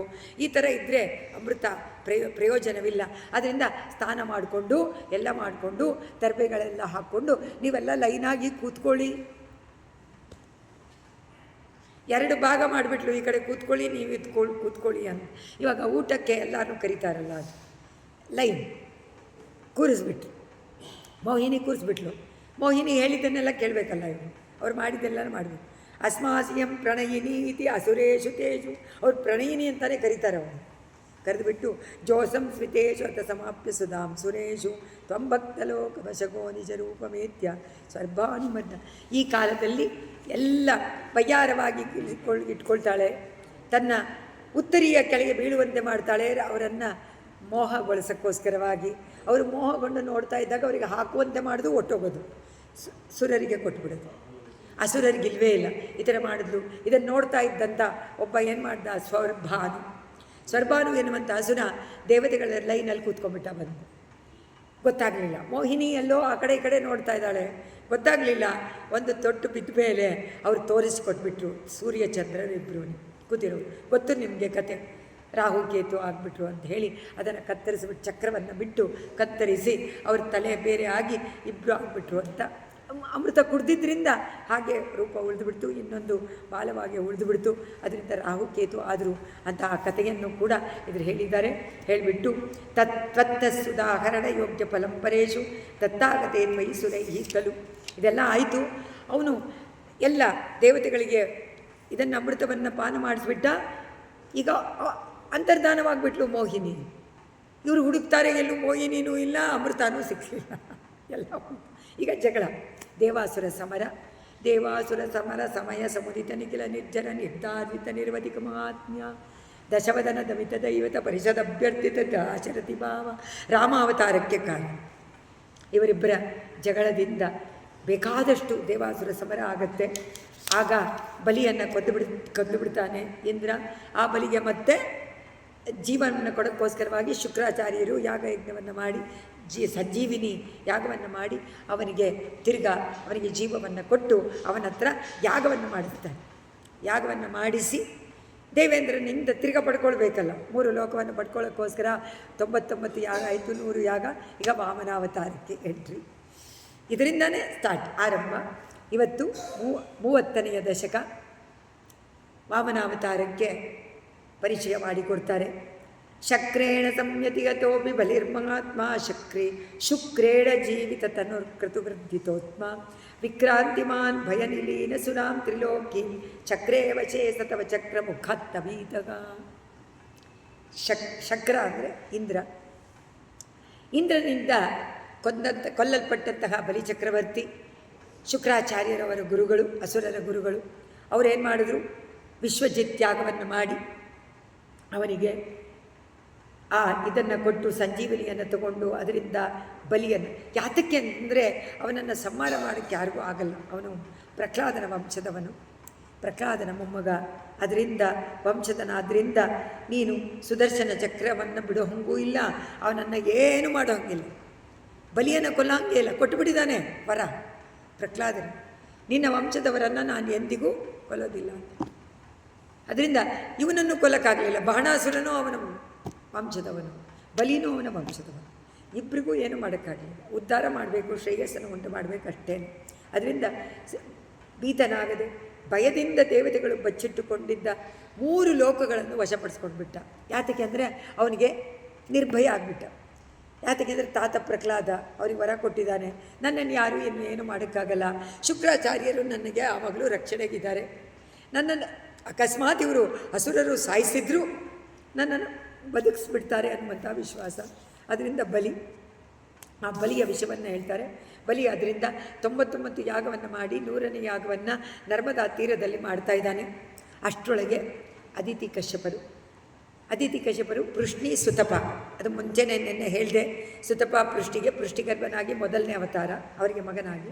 2ನೇದಾಗಿ ಈಗ ಅದಿತಿ ಕಶ್ಯಪರಿಗೆ ವಾಮನನಾಗಿ ಹುಟ್ಟಿ, ನಾನೇ ಬಂದಿದ್ದೀನಿ ನೋಡಮ್ಮ, ನೀವು ಹಿಂದೆ ವರ ಕೇಳ್ಕೊಂಡಿದ್ರಿ, ಈಗ 2ನೇ ಸಲ ನಿಮ್ಮ ಮಗನಾಗಿ ಬಂದಿದ್ದೀನಿ, 3ನೇ ಸಲ ದೇವಕಿಗೆ. ಇದಕ್ಕೂ ಉಂಟು. ಅದರಲ್ಲಿ ಪ್ರಸೂಚ ಪ್ರಕಟವ ಇಷ್ಟವ ದಿವ್ಯ ರೂಪಂ ಸದ್ವಾದಶಿ ಶ್ರವಣ ಪುಣ್ಯ ದಿನೇ ಭವಂತ. ಇದಕ್ಕೆ ಕಾರಣ ಇಂದ್ರ ಹೋಗಿ ಅದಿತಿಯನ್ನು ಮೊರೆ ಇಡ್ತಾನೆ. ಅಮ್ಮ, ಈಗ ಬಲಿ ಚಕ್ರವರ್ತಿ 100 ಯಾಗವನ್ನು ಮಾಡಿಬಿಡ್ತಾನೆ, ನಮಗೆ ಮೊದಲೇ ನಾವೆಲ್ಲ ಬಚ್ಚಿಟ್ಕೊಂಡಿದ್ದೀವಿ, ಅವರಿಗೆ ಜಾಸ್ತಿ ಆಗಿಬಿಟ್ಟಿದೆ ಬಲಿಯ ಪ್ರಭಾವ. ಅದರಿಂದ ದೈತ್ಯರು ನಮಗೆ ಏನು ಮಾಡೋಕ್ಕೆ ಬಿಡ್ತಾ ಇಲ್ಲ, ಎಲ್ಲ ಮುಚ್ಚಿಟ್ಕೊಳ್ತಾ ಇದ್ದೀವಿ, ಹೋಗಿ ನಮ್ಮನ್ನು ರಕ್ಷಣೆ ಮಾಡು ಅಂದಾಗ, ಅವನನ್ನು ಕೊಲ್ಲುವಂತಹ, ಅವನಿಂದ ಹೇಗಾದರೂ ಮಾಡಿ ಕೊಲ್ಲುವಂತಹ ಅಥವಾ ಏನೋ ಮಾಡಿ ಐಶ್ವರ್ಯವನ್ನು ತೆಗೆದುಕೊಳ್ಳುವಂತಹ ಒಬ್ಬ ಮಗ ಬೇಕು ಅಂತ ಅದಿತಿ ತನ್ನ ಕಶ್ಯಪರ ಹತ್ರ ಹೋಗಿ ಕೇಳ್ಕೊಳ್ತಾಳೆ. ಆಗ ಕಶ್ಯಪರು ಸಂತುಷ್ಟಗೊಂಡು, ಅವಳ ಸೇವೆ ಮಾಡ್ತಾನೆ ಇರ್ತಾಳಲ್ಲ, ಸಂತೋಷಗೊಂಡು, ನೋಡಮ್ಮ, ಒಂದು ಪಯೋವ್ರತ ಅಂತ ಇದೆ, ಆ ಪಯೋವ್ರತವನ್ನು ಮಾಡು. ಅದೇ ಹೇಳ್ತಾರೆ ಇದರಲ್ಲಿ, ತಸ್ಯ ಅವಧೌತ್ವಯಿ ನಿಲೀನ ಮತೇ ಅಮುಷ್ಯಾಗ ಶ್ಯಾಮಚತುರ್ಭುಜವಪು ಸ್ವಯಂ ಮಾವಿರಾಜಿ. ಇವರಿಬ್ಬರು ಪ್ರಾರ್ಥನೆ ಮಾಡಿಕೊಂಡಾಗ ಅದಿತಿ ಕಶ್ಯಪರು ಪರಮಾತ್ಮ ಹಾಗೆ ಎದುರುಗಡೆ ಬರ್ತಾನೆ, ಶಂಖಚಕ್ರಗದಾಧಾರಿಯಾಗಿ ಬಂದು ನಮ್ರಾಂ ಚತಂ ಇಹ ಭವತ್ತನಯೋ ಭವೇಯಂ ಗೋಪ್ಯಂ ಮದೀಕ್ಷಣಂ ಇತಿ ಪ್ರಲಪನ್ನಯಾಸಿ. ಅದರಿಂದ ಹಿಂದಿನ ಕಥನೆ ಹೇಳಿ 12 ದಿವಸದ ಪಯೋವ್ರತವನ್ನು ಮಾಡ್ತಾಳೆ ಅದಿತಿ. 12ನೇ ದಿವಸ ಎಲ್ಲವನ್ನು ಮುಗಿಸಿ, ಎಲ್ಲರಿಗೂ ಬ್ರಾಹ್ಮಣರನ್ನೆಲ್ಲ ಕರೆದು ಭೋಜನವನ್ನು ಮಾಡಿಸಿ ದಾನವನ್ನು ಮಾಡಿ, ಕಡೆಯ ದಿವಸ ಅವರಿಬ್ಬರು ಕೂತು ಪರಮಾತ್ಮನನ್ನು ಸ್ತೋತ್ರ ಮಾಡ್ತಾ ಇದ್ದಾಗ ಪರಮಾತ್ಮ ಹಾಗೇ ಸಾಕ್ಷಾತ್ ವೈಕುಂಠಪತಿಯಾಗೇನೆ ಎದುರುಗಡೆ ಬರ್ತಾರೆ. ಬಂದು ಅದನ್ನು ಹೇಳ್ತಾರೆ, ಹೇಗೆ ಶಂಖಚಕ್ರ ಗದಾಧಾರಿಯಾಗಿ ಬಂದಾಗ ಅವರು ಸುಂದರವಾಗಿ ಕಾಣ್ತಂ. ಕಾಶ್ಯಪೇ ತಪಸಿ ಸನ್ನಿಧದತ್ತದಾನಿ ಪ್ರಾಪ್ತೋಸಿ ಗರ್ಭಮದಿತೇಗೆ ಪ್ರಣುತೋ ವಿಧಾತ್ರ ಪ್ರಾಸೂಚ ಪ್ರಕಟ ವೈಷ್ಣವ ದಿವ್ಯರೂಪಂ ಸದ್ವಾದಶಿ ಶ್ರವಣದ ಪುಣ್ಯ ದಿನದಿಂದ ಸಾಕ್ಷಾತ್ ವಾಮನ ಅವತಾರ. ಆ ವಾಮನ ಅವತಾರ ಶ್ರಾವಣ ನಕ್ಷತ್ರ 12ಯ ದಿವಸ ಇವರಿಬ್ಬರು ಪ್ರಾರ್ಥನೆ ಮಾಡಿಕೊಂಡು ಅವರು ಹಾಗೆ ಬರ್ತಾನೆ. ಪರಮಾತ್ಮ ವೈಕುಂಠದಿಂದ ಹೇಗೆ ಕೃಷ್ಣ ಬಂದನೋ ಅದೇ ತಿರಿ ದೇದೀಪ್ಯಮಾನವು ಕುಯೀಶ ಕೃತಾಗ್ನಿ ಕಾರ್ಯಗ ತ್ವಂ ಪ್ರಾಸ್ಥಿತ ಬಲಿಗೃಹಂ ಪ್ರಕೃತ. ಬಂದ ತಕ್ಷಣ ಹರ್ಷಾಕುಲೆ ಸುರಗಣೆ ಕೃತತೂರ್ಯ ಘೋಷೆ. ಯಾವಾಗ ವಾಮನ ಅವತಾರ ಆಯಿತೋ ಪುಷ್ಪವೃಷ್ಟಿ ಆಯಿತು. ಅದಿತಿ ಕಶ್ಯಪರು ನೋಡ್ತಾರೆ, ಹಾಗೆ ಇದ್ದವನು ಎಲ್ಲ ರೂಪವನ್ನು ಬದಲಾಯಿಸಿಕೊಂಡು ಒಂದು ಚಿಕ್ಕ ಬ್ರಾಹ್ಮಣ ರೂಪ ಆಗಿಬಿಟ್ಟ, ವಾಮನ ಅಂದರೆ ಸುಂದರ ರೂಪವನ್ನು ಹಾಕ್ಕೊಂಡ್ಬಿಟ್ಟ. ಈಗ ಅವನಿಗೆ ಉಪನಯನ ಮಾಡಬೇಕು, ಮಗು ತಾನೆ, ಈಗ ಉಪನಯನ ಮಾಡಬೇಕು. ಅಷ್ಟೇ ಎತ್ತರದಲ್ಲಿದ್ದಾನೆ ಪರಮಾತ್ಮ. ಅದಕ್ಕೋಸ್ಕರವಾಗಿ ಪಟುತಮಂ ವಟುರೂಪಂ ತಕ್ಷಣವೇ ಚೇಂಜ್ ಮಾಡ್ಕೊಂಡ್ಬಿಟ್ಟ. ಹೇಗೆ ಅಂತಂದರೆ, ಒಂದು ಡ್ರಾಮಾದಲ್ಲಿ, ನಾಟಕದಲ್ಲಿ ನಾಟ್ಯ ಮಾಡುವಂತಹ ಹೀರೋ ಯಾವ ರೀತಿ ತಕ್ಷಣ ಹಿಂದಕ್ಕೆ ಹೋಗಿ ಚೇಂಜ್ ಮಾಡ್ಕೊಂಡು ಬರ್ತಾನೋ, ಅಥವಾ ಅಲ್ಲೇ ಚೇಂಜ್ ಮಾಡ್ಕೊಂಡು ಬಿಡ್ತಾರೆ. ಯಾವುದೋ ಒಂದು ಹಾಕ್ಕೊಂಡಿರ್ತಾರೆ, ಅದನ್ನು ಮೆತ್ತಿಗೆ ತೆಗೆದು ಕೆಳಗೆ ಹಾಕ್ತಾರೆ, ಅವ್ರ ರೂಪವೇ ಬೇರೆ ಆಗಿಬಿಡುತ್ತೆ. ಆ ಥರ ಮ್ಯಾಜಿಕ್ ಮಾಡೋ ಹಾಗೆ ಮಾಡ್ತೀಯಲ್ಲ ನೀನು ಅಂತ ಹೇಳಿ ಅಲ್ಲಿ ವಟುರೂಪಂ ಪರಮತೀಕ್ಷ್ಣಮತಿಯಾದ ವಟುರೂಪವನ್ನು ತಕ್ಷಣೇ ಪಟುತಮಂ, ತತ್ಕ್ಷಣದಲ್ಲಿ ಹಾಗೆ ಬಂದಿದ್ದಾನೆ. ಚಕ್ರಧಾರಿಯಾಗಿ, ಚತುರ್ಭುಜನಾಗಿ, ವೈಜಯಂತಿ ಮಾಲ ಎಲ್ಲ ಹಾಕ್ಕೊಂಡು, ಶ್ರೀವತ್ಸ ಚಿನ್ನ, ಮಹಾಲಕ್ಷ್ಮೀ ಇದ್ದಾಳೆ, ಕಿರೀಟವೇನು ಎಲ್ಲ ಪರಮಾತ್ಮನ ಸಾಕ್ಷಾತ್ ವೈಕುಂಠಪತಿಯಾಗಿ ತೋರಿಸ್ದ. ಆ ತಕ್ಷಣದಲ್ಲೇ ಅವನು ವಟವೇಷವನ್ನು ಹಾಕ್ಕೊಂಡ. ಅವನಿಗೆ ಇದನ್ನು ಮಾಡಿಬಿಟ್ರು, ಉಪನಯನ ಮಾಡಿದರು. ಸಾಕ್ಷಾತ್ ಎಲ್ಲ ದೇವತೆಗಳು ಬಂದು ಅವನಿಗೆ ಉಡುಗೊರೆಯನ್ನೆಲ್ಲ ಕೊಟ್ಟಿದ್ದಾರೆ. ಒಳ್ಳೆಯ ಬ್ರಹ್ಮಸೂತ್ರ ಫಳಫಳ ಬೆಳ್ಳಗೆ ಹೊಳಿತಾ ಇದೆ ಹೊಸದಾಗಿ. ಪಟ ಪಟ ಪಟ ಅಂತ ಏನೋ ಮಂತ್ರ ಹೇಳ್ತಾ ಇದ್ದಾನೆ. ಛತ್ರಿ ಹಿಡ್ಕೊಂಡಿದ್ದಾನೆ ಚಿಕ್ಕದು. ಇದರಲ್ಲಿ ಮೇಕಲೆಗೆ ಇದನ್ನು ಕಟ್ಟಿದ್ದಾರೆ, ದರ್ಬೆಯನ್ನು ಮೇಕಲೆಯಾಗಿ ಕಟ್ತಾರಲ್ಲ ಅದು. ಮತ್ತು ಕೃಷ್ಣಾಜಿನವದಿಂದ ಮುಚ್ಕೊಂಡಿದ್ದಾನೆ ಅಂತ. ಕೃಷ್ಣಾಜಿನದ ಯಾಕೆ ಮುಚ್ಕೊಂಡ ಅಂದರು, ಒಡ್ಡು ವೇಷ ಮಾಡ್ಕೊಂಡ ತಕ್ಷಣ ಲಕ್ಷ್ಮಿಗೆ ಆಶ್ಚರ್ಯ ಆಯ್ತಂತೆ. ಅಯ್ಯೋ, ನನ್ನ ಪತಿ ಇಷ್ಟು ಸುಂದರವಾಗಿರೋನು ಏನಾದ ಅಂತ ನೋಡಿದೆ. ಬಗ್ಗಿ ನೋಡಬೇಕು ಅಂತ ಆಸೆ, ಅದರಿಂದ ಪಕ್ಷಸ್ಥಳದಿಂದ ಬಗ್ಗಿ ನೋಡ್ತಾ ಇದ್ದಾಳಂತೆ, ಹಿಂಗಿದ್ದಾನೆ ನನ್ನ ಗಡ್ಡ. ಅಯ್ಯಯ್ಯೋ, ಒಡ್ಡು ನಾನು ಬ್ರಹ್ಮಚಾರಿ ನೀನು ನನ್ನ ಮಾನವನ್ನು ತೆಗಿಬಿಡ, ಸರಿ ಒಳಗೆ ಇರು ಅಂತಂದರೆ ಅವಳಿಗಿಲ್ಲ ಅಂತಾಳೆ. ನಾನು ನೋಡ್ತಾನೆ ಇರ್ತೀನಿ ಅಂತ. ಸರಿ, ಅದಕ್ಕೇನು ಮಾಡ್ದ, ಅಲ್ಲೇ ಒಂದು ಕೃಷ್ಣಾಜಿನ ಇತ್ತು, ಅದನ್ನೇ ತೆಗೆದು ಹಿಂಗೆ ಹಾಕ್ಕೊಂಡಂತೆ ಉತ್ತರೀಯವಾಗ. ಸರಿ, ಇದೊಂದು ಪಕ್ಷಸ್ಥಳ ಅನ್ನೋದು ಅಂತಃಪುರ ಅಲ್ವಾ, ಅವಳಿಗೆ ಅಂತಃಪುರಕ್ಕೆ ಕರೆಕ್ಟನ್ನು ಹಾಕ್ಬಿಟ್ಟ. ಇವಾಗ ನೀನು ನೋಡಬೇಡ, ಯಾಕಂದರೆ ಬಲಿಚಕ್ರವರ್ತಿಯನ್ನು ನೀನೇನಾದರೂ ನಿನ್ನ ಕಟಾಕ್ಷ ಬಿದ್ದರೆ ಯಸ್ಯಾಂ ದಿಶಿವೀರತೆ ದೇವಿ ದೃಷ್ಟಿತ್ವಧೀಯ, ಯಸ್ಯಾ ಕಟಾಕ್ಷ ಕ್ಷಣಲೇಶ ಬಿದ್ರೂ ಪೂರ್ತಿ ಐಶ್ವರ್ಯವೆಲ್ಲ ಅವನಲ್ಲಿ ಬಂದುಬಿಡುತ್ತಲ್ಲ. ಕುರತ್ತಾಳ್ವಾ ಶ್ರೀಸ್ತವದಲ್ಲಿ ಹೇಳ್ತಾರೆ, ಯಸ್ಯಾ ಕಟಾಕ್ಷ ವೀಕ್ಷ ಕ್ಷಣಲಕ್ಷ್ಯಂ ಲಕ್ಷ್ಮಿತಾ ಮಹಿಷಾಸ್ಯು ಶ್ರೀರಂಗರಾಜಮಹಿಷಿ. ಅಮ್ಮ ಶ್ರೀರಂಗರಾಜಮಹಿಷಿ, ಒಂದು ನಿನ್ನ ಕಟಾಕ್ಷದ ಲವಲೇಶ ಯಾರ ಮೇಲಾದರೂ ಬಿದ್ದರೆ ಎಲ್ಲ ಸರ್ವಸ್ವವೂ ಐಶ್ವರ್ಯವೂ ಬಂದುಬಿಡುತ್ತಲ್ಲ. ಪರಮಾತ್ಮನಿಗೆ ಭಯ, ಅದಕ್ಕೆ ಬೇಡ ನೀನು ನೋಡಬೇಡ ಅಂತ ಹಾಕ್ಕೊಂಡಿದ್ದಾನೆ. ಹೇಳ್ತಾರೆ, ಗಾತ್ರೇಣ ಭಾವಿ ಮಹಿಮಾ ಉಚಿತ ಗೌರವಂ ಪ್ರಾಗ್ ವ್ಯಾಭೃನ್ನತಾ ಇವ ಧರಣೀಂ ಚಲಯನ್ನಯಾಸಿ ಛತ್ರಂ ಪರವುಷ್ಮತಿರಣಾರ್ಥಂ ವಿವಾದದಾನೋ ದಂಡಂಚ ದಾನವ ಜನೇಶು ತವ ಸನ್ನಿಧಾತ್ಯ. ಅಪ್ಪ, ನಿನ್ನ ಮಹಿಮೆಗೆ ನೀನು ಮುಂದೆ ಈಗ ಒಂದು ದೊಡ್ಡ ಒಂದು ಕೆಲಸವನ್ನು ನಡೆಸ್ತೀಯ. ನೋಡೋಕ್ಕೆ ಪುಟ್ಟದಾಗಿದೆಯಾ, ಈಗ ಮಹಾಮಹಿಮೆಯ ಒಂದು ಕಾರ್ಯವನ್ನು ಮಾಡಕ್ಕೆ ಹೊರಟಿದೆಯಾ. ಭೂಮಿಯು ಕಂಪಿಸುವಂತೆ ಮಾಡುವಂಗೆ ಬಂದಂತೆ. ಆ ಒಟ್ಟು ಹೇಳಿದಂತೆ ಉಪನಯನ ಆಗೋಯ್ತು. ಅಮ್ಮ ಅಪ್ಪನಿಗೆ ಕೇಳ್ಕೊಳ್ತಾನೆ, ಅದಿತಿ ಕಶ್ಯಪರಿಗೆ, ಅಮ್ಮ ನಾನೀಗ ಹೋಗ್ಬಿಟ್ಟು ಬರ್ತೀನಿ. ಅಲ್ಲಿ ಏನು ಅಂತ ಕೇಳಿದಂತೆ. ಆ ನರ್ಮದಾ ನದಿ ತೀರದಲ್ಲಿ ಹೊಗೆ ಬರ್ತಾಯಿದೆ. ಅಮ್ಮ ಅದೇನು? ಅಲ್ಲಿ ಬಲಿ ಯಾಗ ಮಾಡ್ತಾ ಇದ್ದಾನೆ, ಅದರ ಹೊಗೆ ಮೇಲೆ. ಹೌದಾ, ನಾನು ಹೋಗ್ಲಾ ಅಲ್ಲಿಗೆ? ಆ ಧಾರಾಳವಾಗಿ ಹೋಗಪ್ಪ. ಹೋಗ್ತಾ ಇದ್ದಾನೆ. ಅದು ಹೇಗಿತ್ತು ಅಂತ, ಪ್ರಥಮಮ ಮುಂಚತ ತಪಮಮ ಮುಂಚತ ಸರ್ವಮ ಮುಂಚತ ಅಂತ ಕಾಡಿನಲ್ಲಿ ಹೋಗ್ತಾ ಇದ್ದಾನಂತೆ. ದಾಟ್ಕೊಂಡು ಹೋಗಬೇಕಲ್ಲ ಆ ಕಡೆ ಬಲಿಚಕ್ರವರ್ತಿಗೆ. ವಾಮನ ನಡೀತಾ ಇದ್ದಾನೆ. ಇದೆಲ್ಲ ಅಲುಗಾಡ್ತಾ ಇದ್ದಂತೆ ಭೂಮಿ. ಅದೇ ಪುಟ್ಟ ಹುಡುಗ, ಈಗ ತಾನೇ ಬ್ರಹ್ಮಚಾರಿ, ಛತ್ರಿ ಹಿಡ್ಕೊಂಡಿದ್ದಾನೆ, ಕಮಂಡಲು ಹಿಡ್ಕೊಂಡಿದ್ದಾನೆ, ಒಂದು ಜಪಮಣಿ ಹಿಡ್ಕೊಂಡಿದ್ದಾನೆ, ಬಾಯಿನಲ್ಲಿ ಮಂತ್ರ ಹೇಳ್ತಾ ಇದ್ದಾನೆ. ಮಂತ್ರವೇ ಇವನಲ್ವ, ಅವನು ಹೇಳ್ತಾ ಇದ್ದಾನೆ. ಮಂತ್ರರೂಪಿ ಜುಡ್ಡು, ಛತ್ರಿ ಎಷ್ಟು ಚೆನ್ನಾಗಿದೆ, ಸುಂದರವಾಗಿದೆ, ಅದು ಇಟ್ಕೊಂಡು ಹೋಗ್ತಾ ಇದ್ದಾನೆ. ಎಲ್ಲ ಋಷಿಗಳು, ಮುನಿಗಳು, ತಪಸ್ವಿಗಳು ಎಲ್ಲ ಅಲ್ಲಿ ದಾರಿನಲ್ಲಿ ನೋಡಿದವರೆಲ್ಲ ಸ್ಟ್ಯಾಚ್ಯೂ ಆಗ್ತಾ ಇದ್ದಾರಂತೆ. ಏನು ತೇಜಸ್ಸು, ಏನು ರೂಪ, ಏನಿದು. ಪ್ರಥಮಮ ಮುಂಚತ, ವ್ರತ ಬಿಟ್ಟರು, ತಪಸ್ಸನ್ನು ಬಿಟ್ಟರು, ಎಲ್ಲವನ್ನು ಬಿಟ್ಟರು, ಹೋಮ ಮಾಡ್ತಾ ಇರೋರು ಹೀಗೆ ನೋಡ್ತಾ ಇದ್ದಾರೆ. ಹೋಮ ಕೆಳಗೆ ಹೋಗೇ ಇಲ್ಲ. ಆ ಇದನ್ನು ಹಾಗೆ ಸುಕ್ಕನ ಹಾಗೆ ಹಿಡ್ಕೊಂಡು ಹವಿಸ್ ಹಾಗೇ ಇದೆ ಕೈನಲ್ಲಿ, ಹಾಗೆ ನಿಂತುಬಿಟ್ರಂತೆ. ಒಳ್ಳೆ ಎಳೆದು ಚಿತ್ರರಂಗಳ ಪೋಲ ನಿನ್ನವೇ ಚಿತ್ರದಂತೆ ನೋಡ್ತಾ ಇದ್ದ. ಅಷ್ಟು ಆಕರ್ಷಕವಾದ ಮೂರ್ತಿ. ವಾಮನ ಅಂದರೆ ಸೌಂದರ್ಯ, ಸುಂದರವಾದ ಮೂರ್ತಿ. ಭೂಮಿಯನ್ನು ನಡಗಿಸ್ತಾ ಅಲ್ಲಿಗೆ ಬಂದೇ ಬಿಟ್ಟ. ಯಾರಿಗೆ?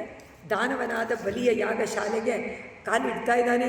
ತಾಂ ನರ್ಮದೋತ್ತರತಟೇ ಹಯಮೇಧಕ ಶಾಲಾಂ ಆಸೇತು ಶೀತೈರುಚ ತವ ರುದ್ರನೇತ್ರೈಃ ಭಾಸ್ವನ್ ಕಿಮೇಶಭಗನೋ ನು ಸನತ್ಕುಮಾರೋ ಯೋಗಿರ್ನು ಕಾಮಪಿ ಅಯಂ ಇತಿ ಶುಕ್ರಮುಖ್ಯೈಃ ಶಶಂಕೆ.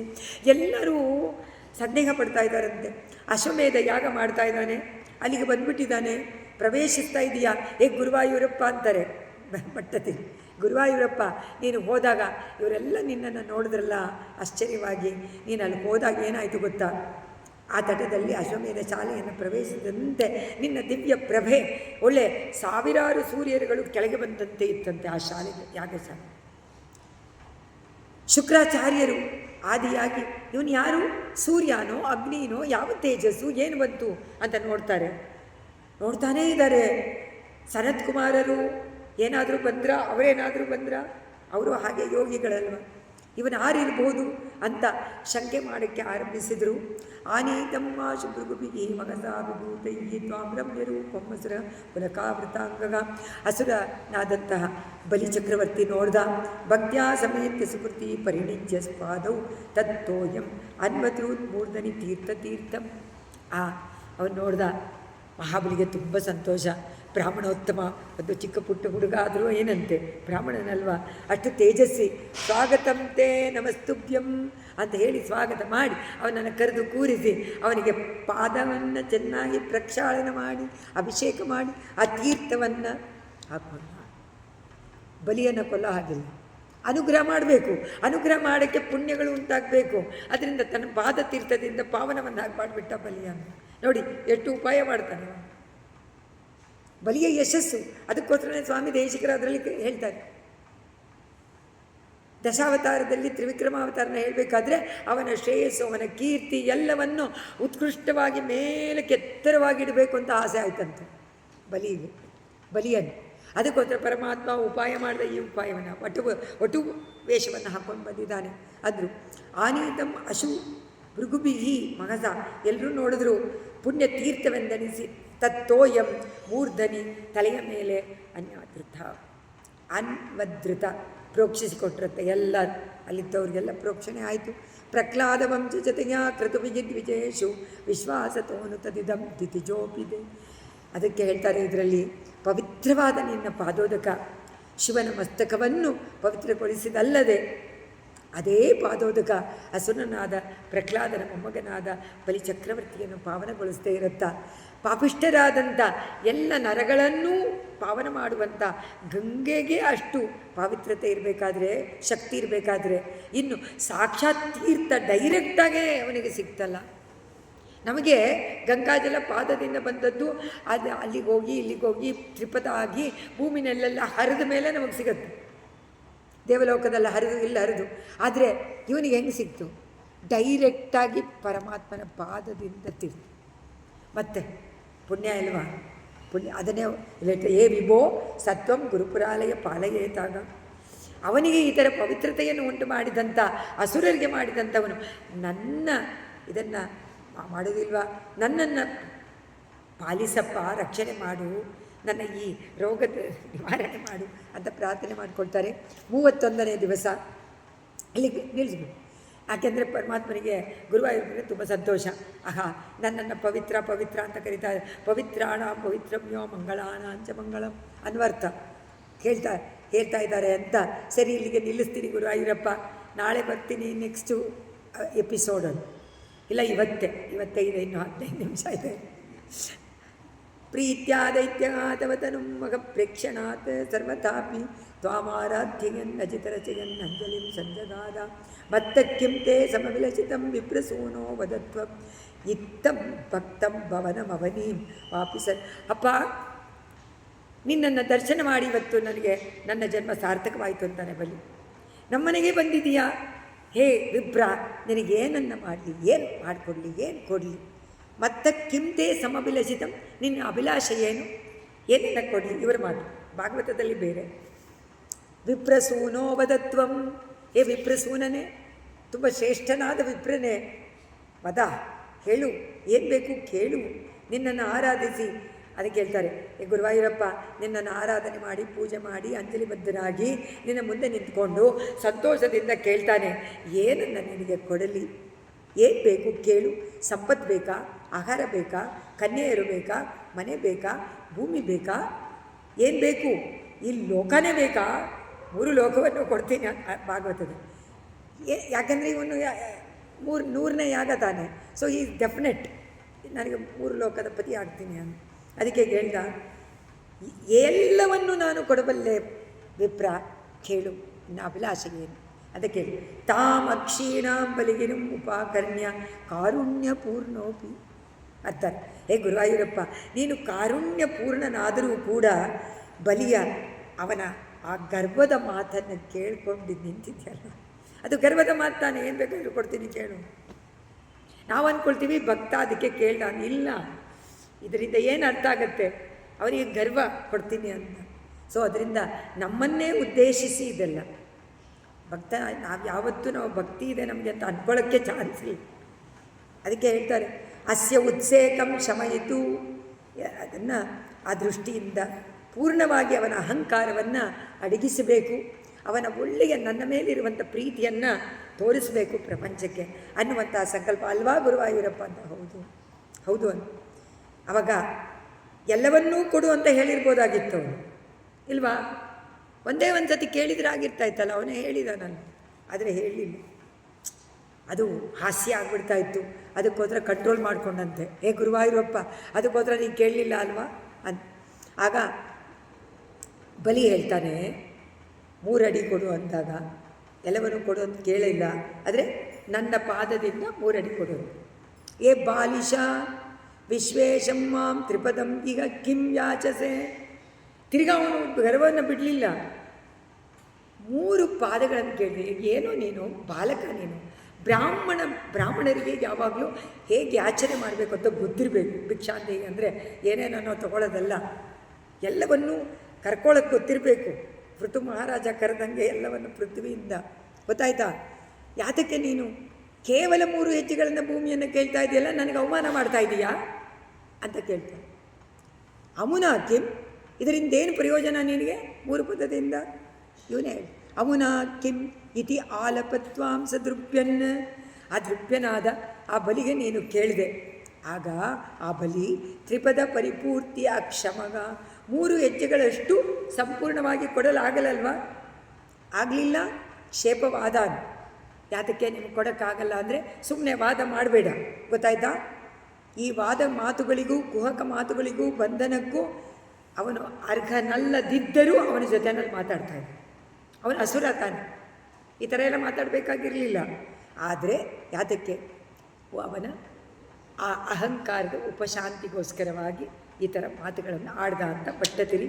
ಅದಕ್ಕೋಸ್ಕರ ಅಲ್ವಾ ಅಂತ ಕೇಳ್ತೀವಿ. ಪರಮಾತ್ಮ, ಅಯ್ಯೋ ನಮ್ಮ ಹತ್ರ ಯಾರೂ ಮಾತೇ ಆಡೋದಿಲ್ವಲ್ಲ ಪರಮಾತ್ಮ. ಹಾಗೆ ಮಾತಾಡಿದ್ರೆ ಎಷ್ಟು ಚೆನ್ನಾಗಿ ಮಾತಾಡ್ತಾನೆ.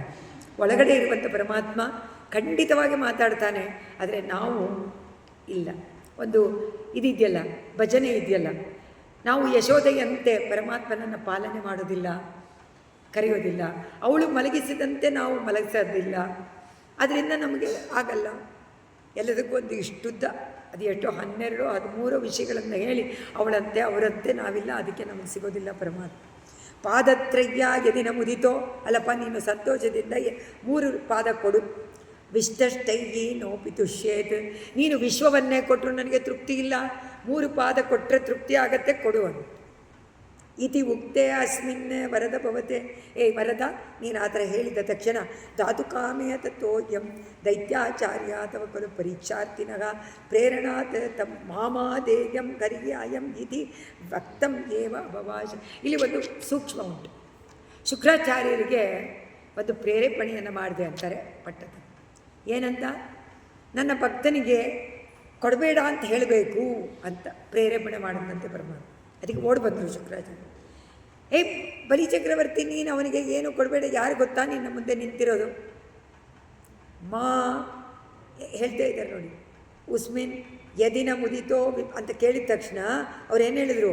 ಮಾಮಾ ದೇಯಿಂ ಅಯಂ ಖರಿಂ. ಇವನು ನಿಂತಿರೋವನು ಸಾಕ್ಷಾತ್ ಹರಿ. ಮಾಮಾ ಕೊಡಬೇಡ ಕೊಡಬೇಡ, ಡೋಂಟ್ ಗಿವ್, ಏನೂ ಕೊಡಬೇಡ. ಪರೀಕ್ಷಾರ್ಥಿನಃ, ನಿನ್ನನ್ನು ಪರೀಕ್ಷೆ ಮಾಡೋಕ್ಕೆ ಬಂದಿದ್ದಾನೆ, ಎಲ್ಲವನ್ನೂ ಕಿತ್ಕೊಳ್ತಾನೆ ನಿನ್ನನ್ನು ಒಂದು ಕ್ಷಣದಲ್ಲಿ. ಬೇಡ ಕೊಡಬೇಡ.